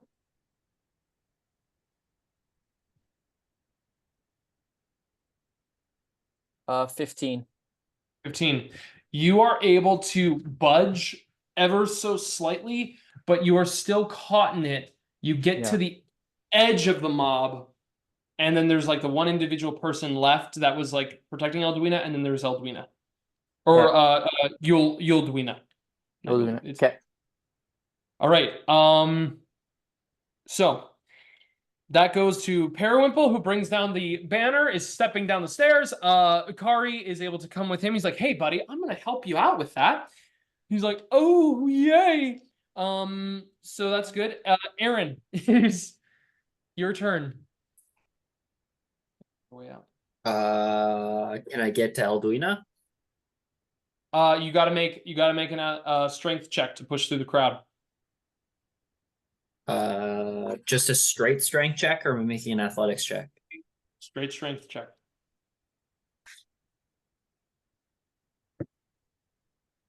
Oh, that's only 19.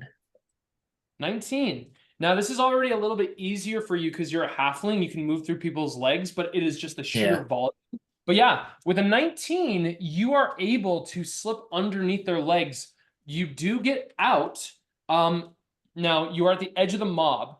You would be able to actually make your way up to Elduina. However, you will take attacks of opportunities from 2 mobs and the 1 individual that's outside of that. Yeah, that's fine. I'm just Okay. running straight at her. That's a miss from them, and then the mobs hit you automatically. One of them has this, which means that they need to. One has that, and yours 20 because it's 24. Okay, so you get 3 hits on you. Yeah, because you need to get 10. So it's 3 hits. One of them is a little bit boosted. Oh wow, that's not good rolls. That is 6. You take a total of 5 points of damage. Consider the resistance. And then yeah, you're able to rush up right to her. And I sprint right up to her, and I just jump and tackle her. Okay, go ahead and make that athletics check now.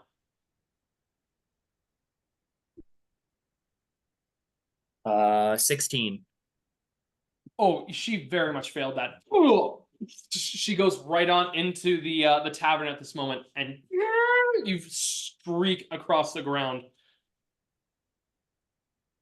And I'm not doing anything. I'm just kind of holding her down, and I just like scream in her face, essentially. Go ahead. Fuck, I'm just gonna make a wisdom saving throw. Oh, she's frightened. She is so scared. She is crying right now. Like she's Like just the goat meme, like that kind of scream. oh. Ah! Okay, Elduina, Screaming in her is face. frightened. We're not your enemy. All right, Wystera, it's your turn. I cast minor illusion, Okay.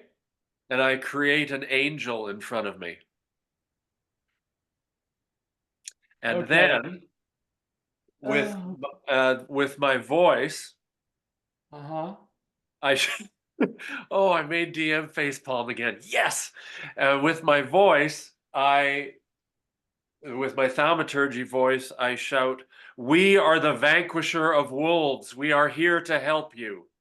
And the angel makes like Captain Marvel with the arms out and 1 foot higher than the other, and looks really helpful and sacred. Nice. Nice. Go ahead and roll A fuck you check? no, a persuasion check with disadvantage. Oh. That'll at least get the advantage. That's a 16. That's a 19. So 16 plus 5 is 21. Okay. I'm gonna roll. I'm gonna tell you guys what I roll right now. Elduina has been tackled into the tavern. The people are screaming and fighting at you at this moment. Now, the people who are frightened, I'm gonna let you know, they are not gonna be listening to a single thing that you are saying right now. Because they are those people right now have seen that you have bled somebody and you have screamed massively, and their willpower has shattered. So they're in a position of survival at this moment. The other mobs, however, are going to take a moment. They're going to roll. That is a 12. What is your charisma again? What's your modifier? 18 plus 4. No, your score. Oh, +4. There we go. +4. Thank you. That's it. Yeah. Okay. The other two mobs there, they pause. Like they kind of are still engaged in this, but they are kind of seeing this angelic being come through, this kind of like purplish, majestic creature that sounds out. As you begin to show it, before them. It's gonna be Kari's turn as she helps.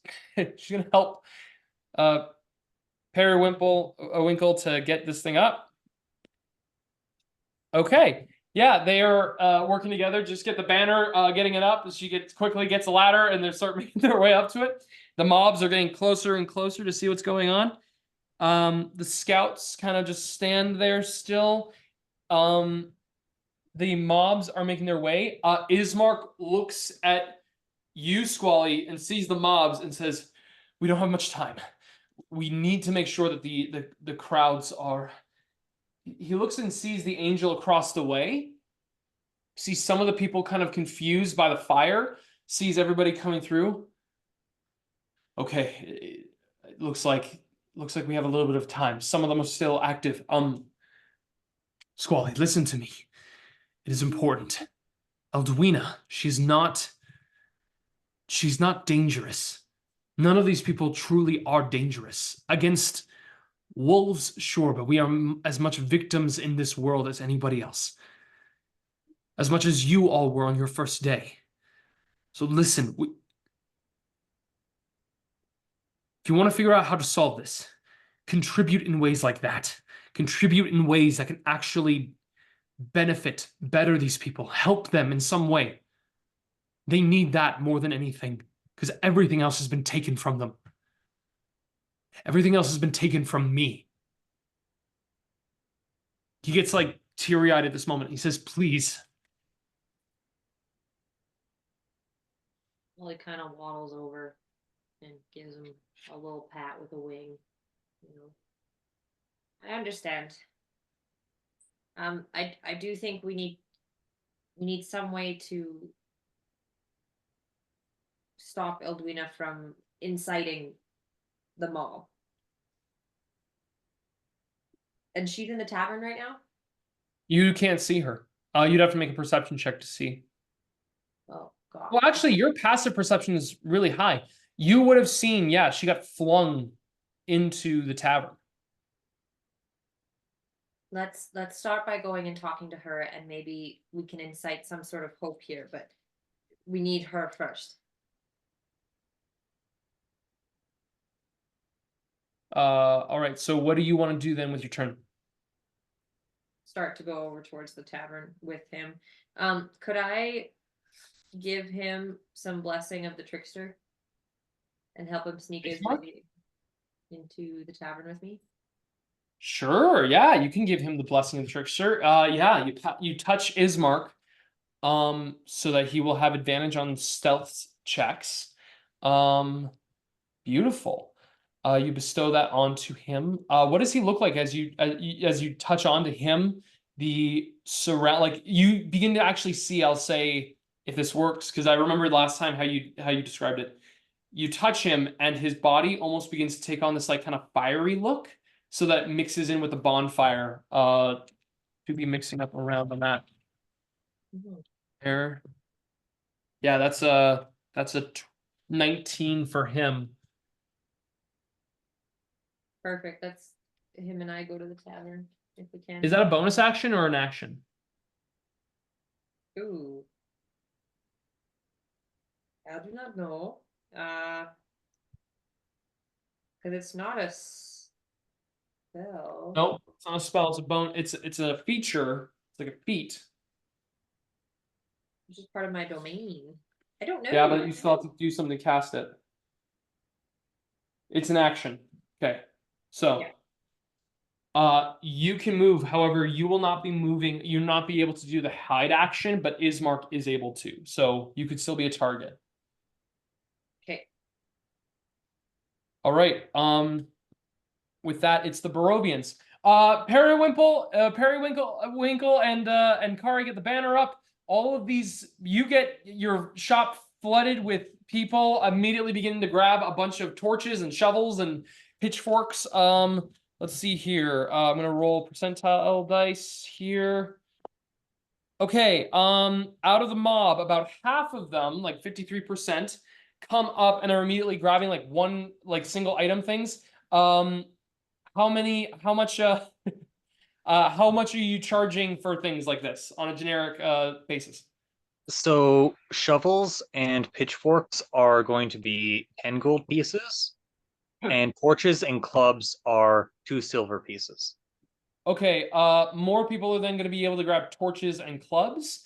There's maybe one lucky Barovian that's going to come in through. I'm just going to roll a single d20, see how lucky you get.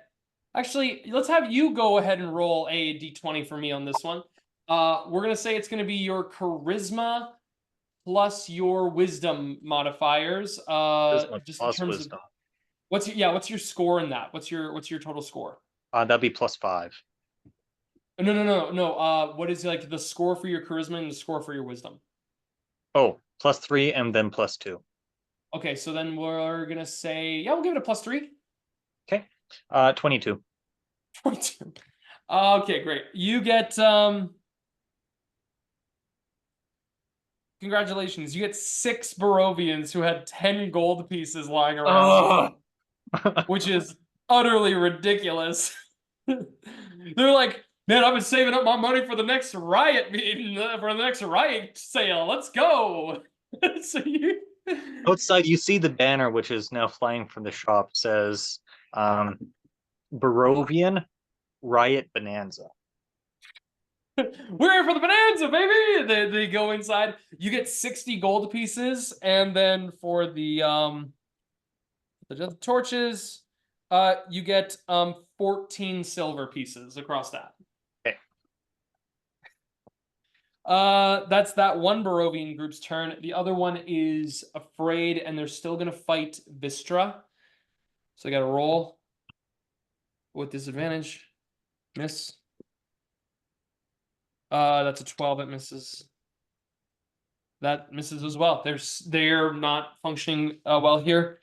Death save with disadvantage for that other Barovian. Okay. All right. Okay. So Bildrath, it's your turn now.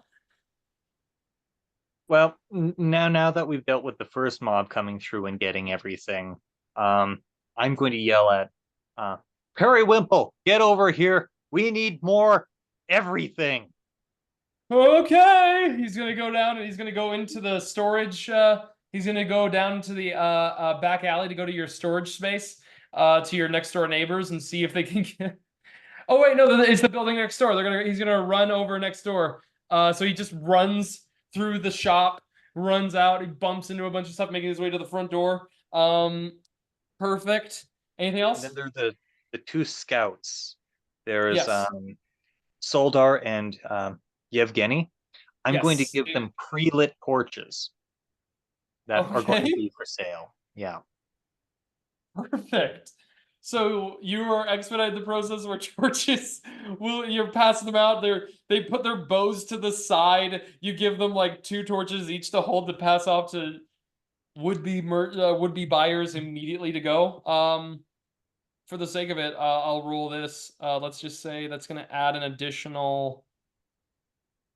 Great. The more people, sometimes like you give a couple people, and some people like to get their pre-torches. But the thing with Barovians, they do like to have their torches. There's one occasional that likes to get a pre-lit, so you get an extra 2 gold pieces at the top of every turn for the pre-lits. So every new turn will give you an extra 2, not turn, but like beginning of a combat round, basically. Of the cycle. Thank you. Exactly. So at the top of your turn, you will get an additional 2 silver, not 2 gold. Okay, Sly, your turn. Yeah, so Sai's kind of shocked when he just sees Eren hustle through and tackle Alduina.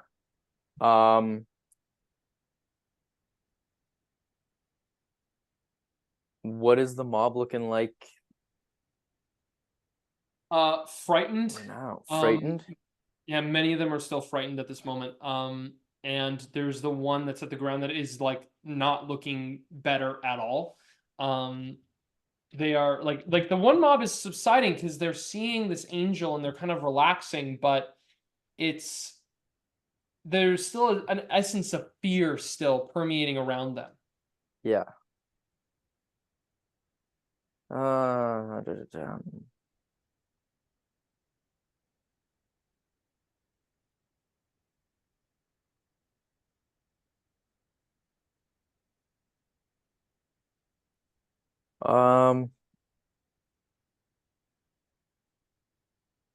Okay, plan B, I guess, because Eren took down Alduina. So I was gonna head back into the mob and try and get Wystera out of there. Okay, I need you to make 2 athletics checks or 1 strength check and then an athletics check. 1 strength and then 1 athletics. Okay, strength first. Nat 20 on the strength. Okay, you use that'll a be a third of your 22. movement you use a third of your movement or like a quarter of it to get up to Wystera. Yep. And you said athletics? Athletics. That's another. Wow, that's 2 nat 20s. Sweet. Woo! With my advantage, I would just roll 3 nat 20s in a row. Sick. So here's 3 nat 20s in a row. Okay. Yeah. So That's like a 1 in 1,000 chance. So it was really funny because I rolled a nat 1 first. But good thing I wow. have advantage on strength checks. So You're funny. So you literally just rolled 3 nat 20s? yeah, but I only needed 2 of them. So I have to honor this because the odds of that are absolutely amazing. So Sly, I want you to describe for me seeing Alduina be put into the tavern, turning around to see Wystera, and just beginning to move through. I want you to describe what it is you do to get Wystera out of this circumstance and where you are trying to take her.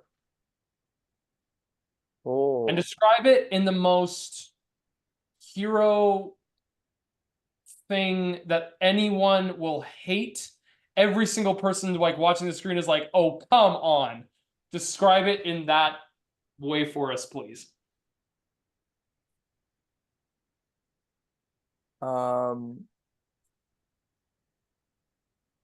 So I describe how I get to Wystera and then how I get Wystera out of there. Sweet. Oh yeah. Sly pushes his way through the crowded mob. Their mangled hands bashing at him, but he brushes them off, unaware. His goal straight ahead to get Alduina.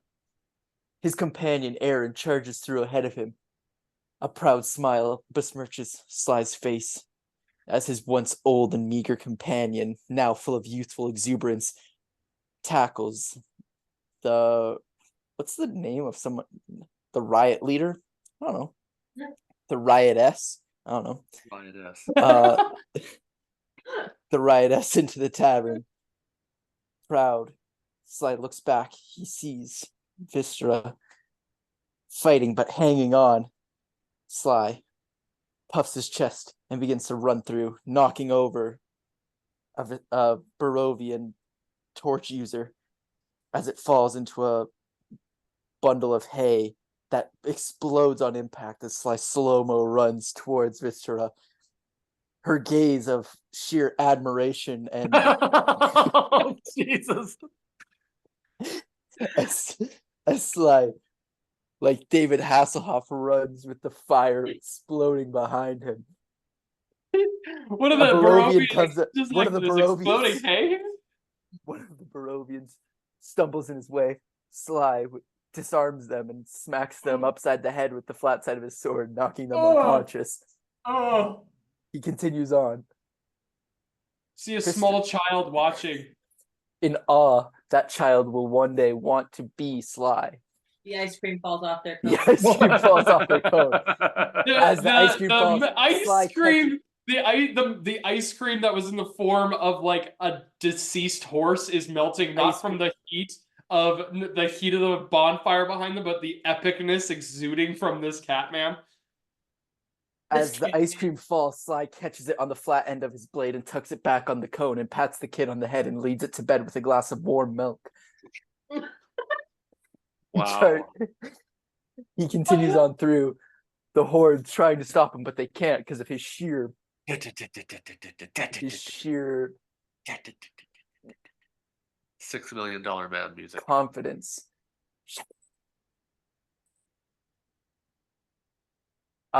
Three Barovians stack one on top of each other to try and block him. Sly hurdles all three of them without breaking a sweat. He steps back, he looks back, says, "You're gonna try better than that," as he scoops up Wystera with one arm and like continues to run in slow motion as more hay bales explode behind them. Inexplicably. Not harming a single person, as that's what he he drops Wystera down, hands her a canteen, and stands superhero-wise as she gazes up and said, "Why did you not harm them?" Because he looks down and says, "Because that's what heroes do," as he charges back to get the bleeding Barovian and pulls them out and start healing the Barovian to show in good faith that they are not the devil's brides. Wystera vomits in her mouth just a little bit. Wystera, from your perspective, you see Sly set you down. You were fine. He just sits you down in a weird way, and he just says to you, "That's what heroes do." And you're like, "What the fuck?" And then as Wystera, as Wystera looks and says, "What the fuck?" Sly goes, "Shh, shh. There is work to be done," and he charges back to get the dying Barovian. I feel like okay, it's more likely. It's more likely that Sly would start going, and then Wystera is like, "What?" And he's just like, "Shh," and then walks away. Don't cry for me, Wystera. Sly, here's the thing. Your barbarian rage gives you the opportunity. I'm gonna have you make a medicine check, and this will be with advantage. Advantage? A medicine check just with advantage on this. Because goddamn. It's a 15. Okay. So you begin to rush epically, just moving through the burning hay bales. You rush back into the fire, jumping into a fire that does not exist within this mob, but you are just now seeing this exuding massive fire now around the mob. But now, as you begin to rush through with the bursting of hay bales, you slide down onto one knee gracefully down to bestow a soft paw towards the Barovian who's like shaking with their arm bleeding onto you. They extend the arm out towards you and you look at it and immediately how does Sly try to do you mind if I try something that is fucking weird in my mind? I was gonna say, I think I know what you're doing, and I don't know if I will agree with it, but if then you take it. You take it. No. You're driving this bus right now. You're driving this bus. The arm is in your hand. It's just a slashed up arm. It's a mangled arm, yeah, cut across, Mangled bleeding. Arm. Okay. Sly looks over the wound. And he looks around and he looks at the person. He looks him in the eyes and he says, "This is not the end for you, brave soldier." And he just kind of like clumsily tries to rip off some like pant leg. So he's like standing on one leg trying to like cut off some like pant leg, and he's like stumbling, and then he tries to like tie that off. Okay. I will say he will no longer roll death saves with disadvantage. Fuck yeah, that was fucking epic. And then Sly pats him on the head and leads him to bed with a glass of warm milk. Then he bounds away back to Wystera. If I have the movement for that. Don't tell anyone have the where movement the for milk that. is coming from. Yeah, Sly takes the moment to milk a cow and then run. The cow exploded on from the hay bale and he milked it as it was midair. Okay. As Sly bounds away, the littlest hobo theme plays. You don't have Okay, that's better than. you don't have enough movement to get back to Wystera, but you are now treating the person. Okay. Okay, Sly takes a breather. Periwinkle begins to move to the storage shed and is now grabbing extra supplies and is coming back. Let me just roll him. Okay, he did not roll a nat 20, but with advantage, that's cocked.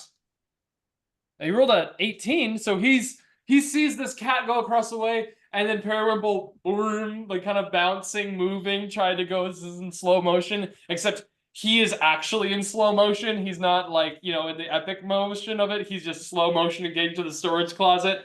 So he accidentally puts himself at 1/4 speed. He will be back in a moment. Oh, Periwinkle. Eren, you are on top of Yulduina at this moment. I am. Wrong vibes. I'm just gonna get up and just gonna take my spectral hand and grab her by the ankle and just start dragging her out of the tavern. She is in a desperate cry. Right now, she's terrified of what is going to happen, and she's clawing at the ground, like just screaming, "No, no!" It just continues trying to claw for it, and you begin to keep moving with your spectral hand as you bring her outside. What do I see outside? You see a mob of people who are in awe, fluttering, burning hay on the wind.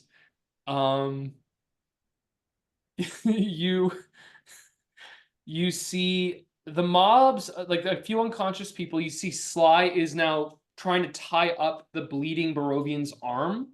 You see a floating purple angel above the crowd.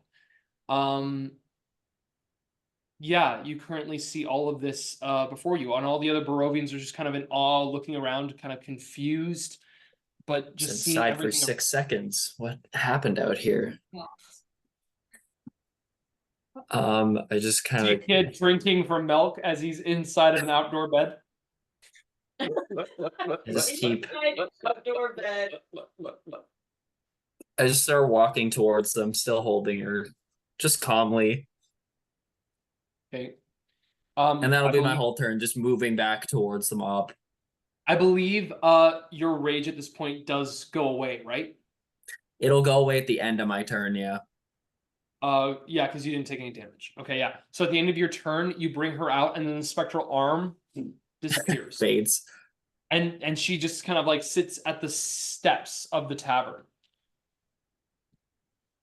Wystera, it's your turn, and Kari. Kari is going to be looking out through here, seeing everything that's going on. She sees Wystera. Kari comes to meet you. Okay. First of all, I'd like to check. No, wait a minute. Okay, so I'm now far away from that the villager that I injured, that I was going to help until David Hasselhoff grabbed me and took me away, right? Right, and Kari comes up to you, and she's holding like a bunch of torches Okay. in hand, and I believe it's a healer's kit she's got in her possession as well. Oh, super. All right. Please help. I point towards the villager. If you can you help him? Yeah, we're gonna have to get through everything. All right, I'm on my way. She begins to rush through the And mob. I cast Thaumaturgy again. So Okay. along with the voice on repeat of we are the wolf, whatever clever word I used. We are here to help. I'm also going to add tremors. I don't think you can have multiple repeating things up at once. You can continue to have the voice repeat, but when you add a new effect, it's different completely, I think. I checked this, and my impression is you can have 3 thaumaturgies going at the same time. 3 thaumaturgies happening at the same time. I'll just quickly check that. Yep. 'Cause I think we checked this before.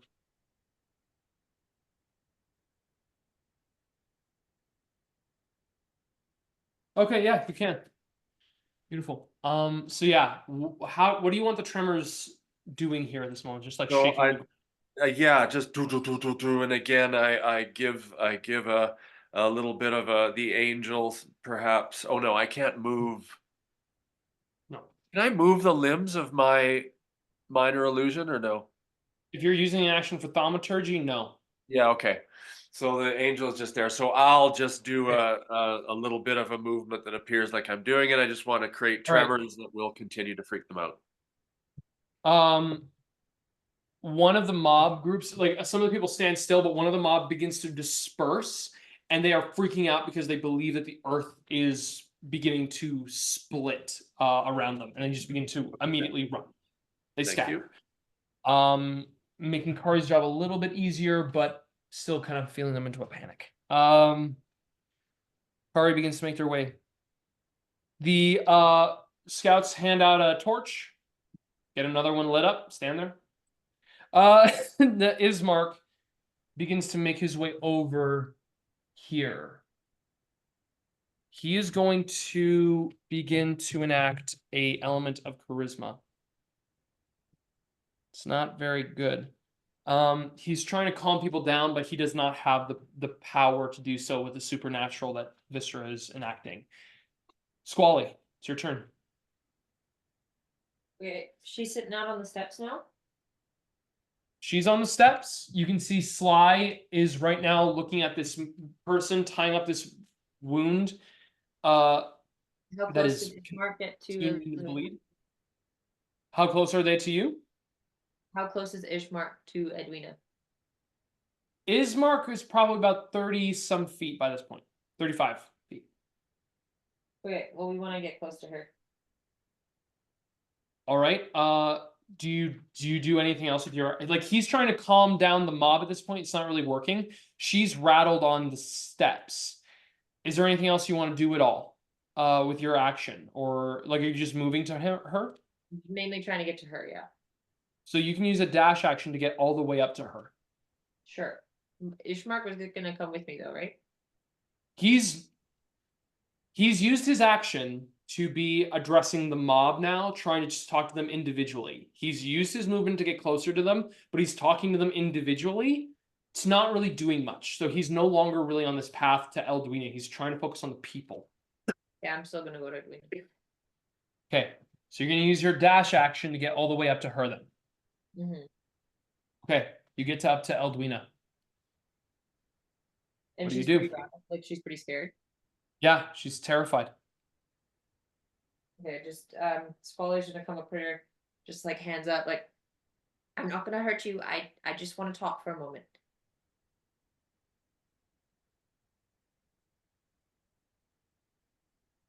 Okay. She just sits there staring at you with a horror in her face, looking at you.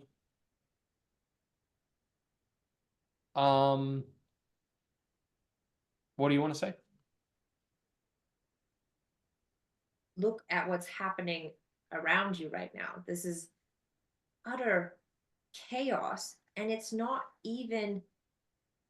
There's no undead. There's no Strahd. There's no wolves here, and we're fighting each other when we should be helping each other. I guarantee that woman is not the bride of Strahd. We have heard all about the bride of Strahd, and don't worry, it's not her. Can you tell them to stop?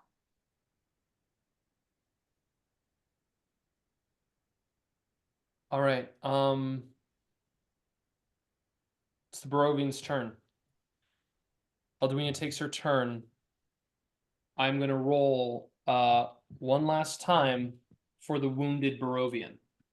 I'll tell you guys right now, they have 2 failures on their death save. 1 success. I thought you said you aren't rolling because I helped them out. Nope. They are not rolling with disadvantage. Oh, kept. So roll this.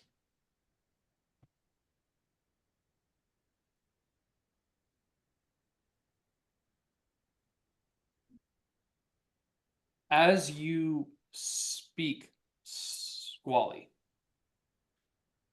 Sly, you see the Barovian before you. They are looking at you as you're tying up the wound. They bring their hand to the soft of your fur. Blood continuing to move out. They smile at you with a gentle face that they see. The goofy grin on you. They put their hand out.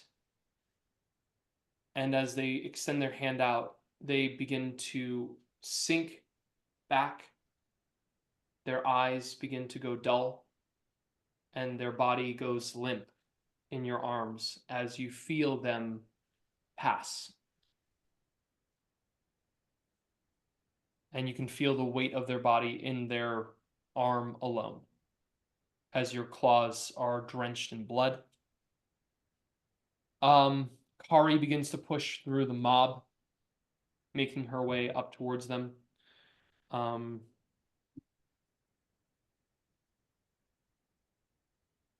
You hear Aldwina for a moment as she hears your voice and sees this Barovian sink and fall.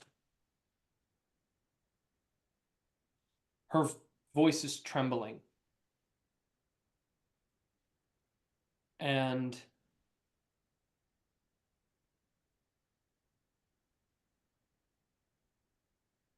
she looks at you and says, "You say that you come to help us. You say it is because of us that we are the ones who have tried to hurt you, and that you want to try and help us. And yet you can do so much, and you try to speak to someone like me. You use your words, you waste your time, and you allow someone else to die.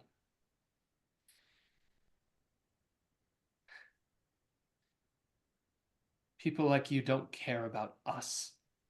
You never will. All you care about, all you ever hear is our screams, our cries, and you will never, ever, ever be able to save us."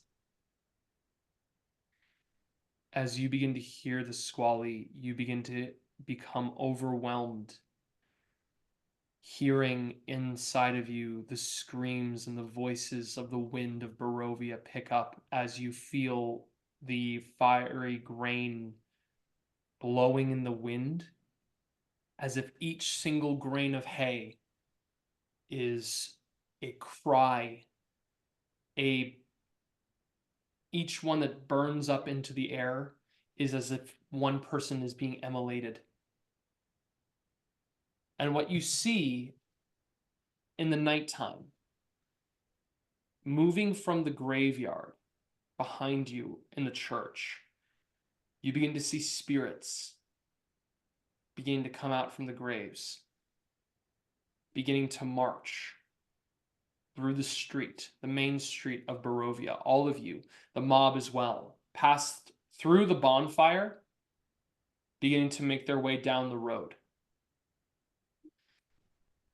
Eldwina says to you, Squally, that is the fate that befalls all of us.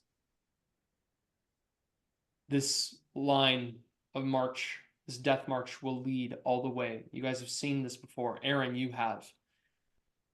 When you were at Castle Ravenloft before. These spirits will march their way across to the highest peak of the castle and will descend hundreds, thousands of feet down below. Squally, does a 10 hit you? No. Eldwina pulls a dagger out and tries to stab into your stomach, and you are able to evade and grab the knife, and she collapses, screaming and crying on the ground. And the rest of the mob looks at her, looks at you, looks at your friends, and they all kind of begin to walk aimlessly away. The mob that is inside of the mercantile at this point, you make another 30 silver, and the rest of them begin to file out with their equipment purchased, and they get ready for the next Bonanza. And they begin to walk the streets aimlessly, continuing to board up.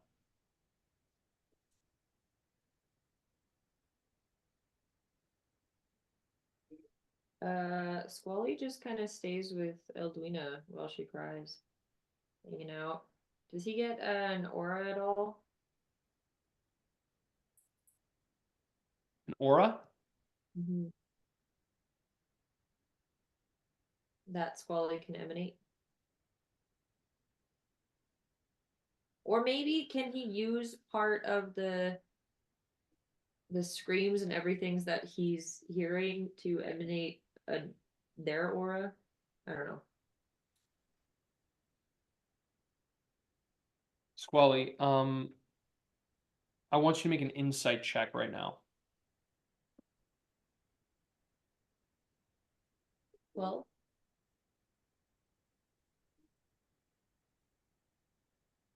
when you're talking about emanating an aura, you're talking about allowing this to radiate outwards, correct? yeah, with mimicry. I'm going to say with a 12, something kind of cold hits you. This village has been a place where you have come now 4 times before. 3 of those times you have come through, and it has been a tremendously disparaging feeling. On a 12 insight, you feel yourself looking at Eldwina, and this kind of harsh repression kind of comes through to you. Should you want to release an aura outwards, you can. However, you do not know the force of that release that it will permeate with a 12 insight. You don't know what will happen. You don't know the solution to this problem, because you guys have failed this problem so many times before. Okay. Squally kneels behind her, feeling quite hopeless then. Or in front of her, if they're facing each other.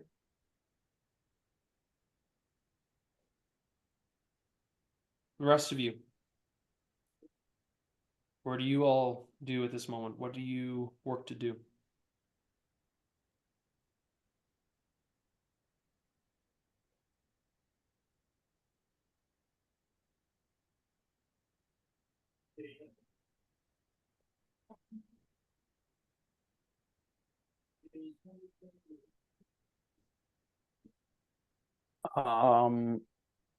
Sly is going to just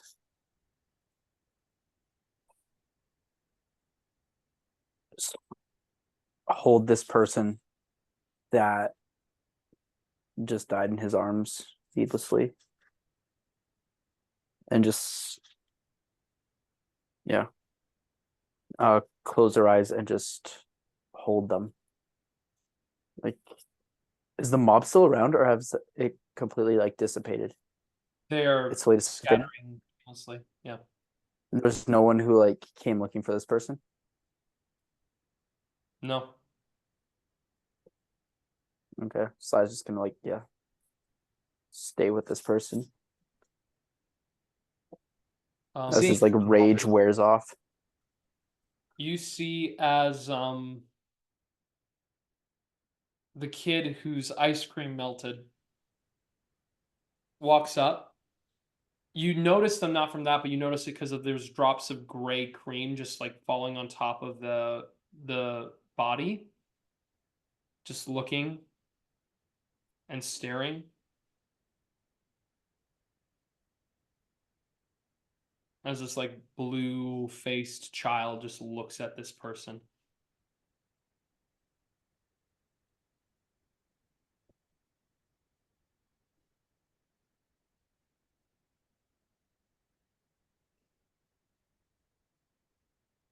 Sly just looks at the kid and just tells him,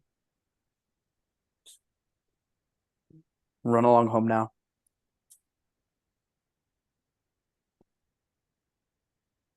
Kid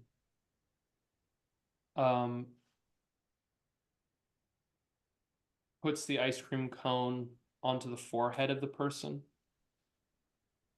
and just runs off.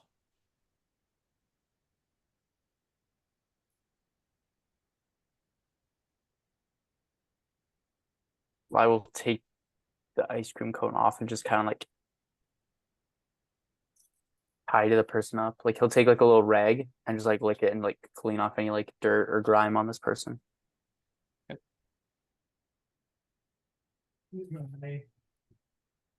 Seeing that the rest of the Barovians have scattered and they're dissipating, I'm just going to take my shop, take all the signs down, and go back to business as usual, the Barovian way. Periwinkle is in slow motion at this point, still making his way into the door. And he sets all the new merchandise onto it. You did good, son. You did very good. Yay! And he just begins to go back to his post. The scouts that are right there, they make their way back to their chairs. Yevgeny looks at you, Wystera, and he just kind of stares for a bit. And he just walks inside. I'm going to kneel down, grab the dagger that she just tried to stab Squally with. And I'm just gonna say,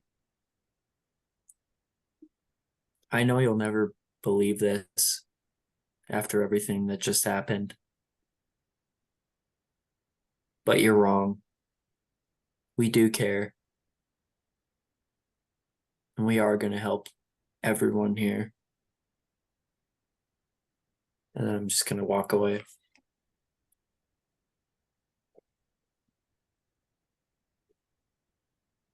Vistra, if anyone's been watching her, she looks over and sees what's happened to this person. And she drops to her knees and attempts to compose herself and then starts sobbing. And after about 2 minutes of this sobbing, she starts to heave. And again, she vomits out a bunch of this black oil and then collapses in a heap. Kari moves over to make sure that you're all right. at this moment, just trying to see if what they can do. She puts in terms of the torches, she gives herself 3, and then she gives 3 to Eren and 4 to Squally.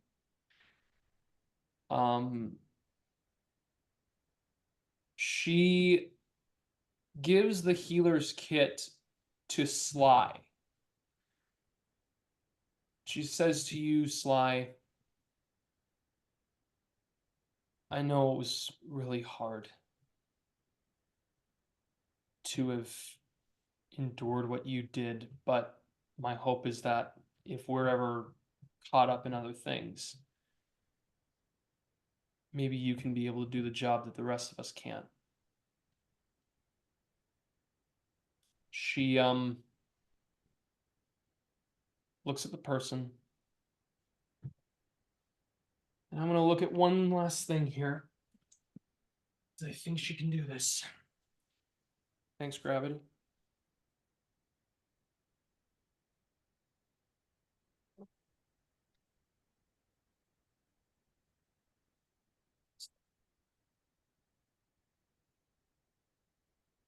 Kari is going to cast Ceremony for the next hour, and I believe she has can do it as a ritual. I'll have to look that up, but she is going to cast Sanctuary on this person and give them a funeral rite. In doing so, Kari is allowing for at least one person in Barovia to not come back amongst the dead for the next 7 days. Her small way of trying to make at least one person's afterlife a little less hopeless. And with that, we're going to end our session tonight. Whew. I'm still old. Not for long, hopefully. For long, hopefully. Squally, it's not all about you. A woman just died. Died, Squally. Jesus. She never signed it. Paul, thank you I don't so think she very needs You're to. just, I know this is a really bad time, but could you sign this Could right you just now? sign this really quick? Yeah, Yeah, Bill just this is really awkward. appreciate. Well, thank you all for having me here. It was a lot of fun to Oh, play thanks for joining. this character. Yeah, That was hilarious.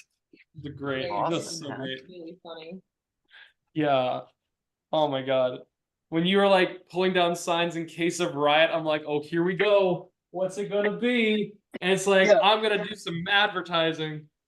Yeah. I read the description for this character and I said, this sounds like a Bugs Bunny cartoon. Acme. Yeah, and Literally. we had to go for something like that. So It was so perfect too, because I rolled on the spell scroll mishap chart, and I was just like, okay, there's gonna be like some kind of mishap happens, and one of them was straight up just an adverse magical effect happens, and so I'm like, okay, your eye pops out of your face, which is perfect. Really I was odd. really, I'm not gonna lie, I was really hoping for the one that was the force damage that you take. You take 1d6 force damage per Okay. spell level. Right. I was hoping for that one because it would be like, okay, he's fine, and then you just immediately disintegrate, and I would be like, what the fuck? Pull a willow. it's just Oh. typical Barovian living. Yeah, We call that exactly. Wednesday. Exactly. No, it was really great to have you be a part of this, man. Well, to you guys, well done. Happy holidays, everybody. Yeah. Wystera in a pool of oil vomit. Yeah. And everything's fine. Everything is absolutely fine, and we can't wait to come back into the new year and be able to see. Just we might actually, I think, be wrapping up this campaign next year, so we'll see how that goes. But yeah, to everybody else, have a wonderful rest of your day. Happy holidays, and yeah, we'll see you very soon. Bye.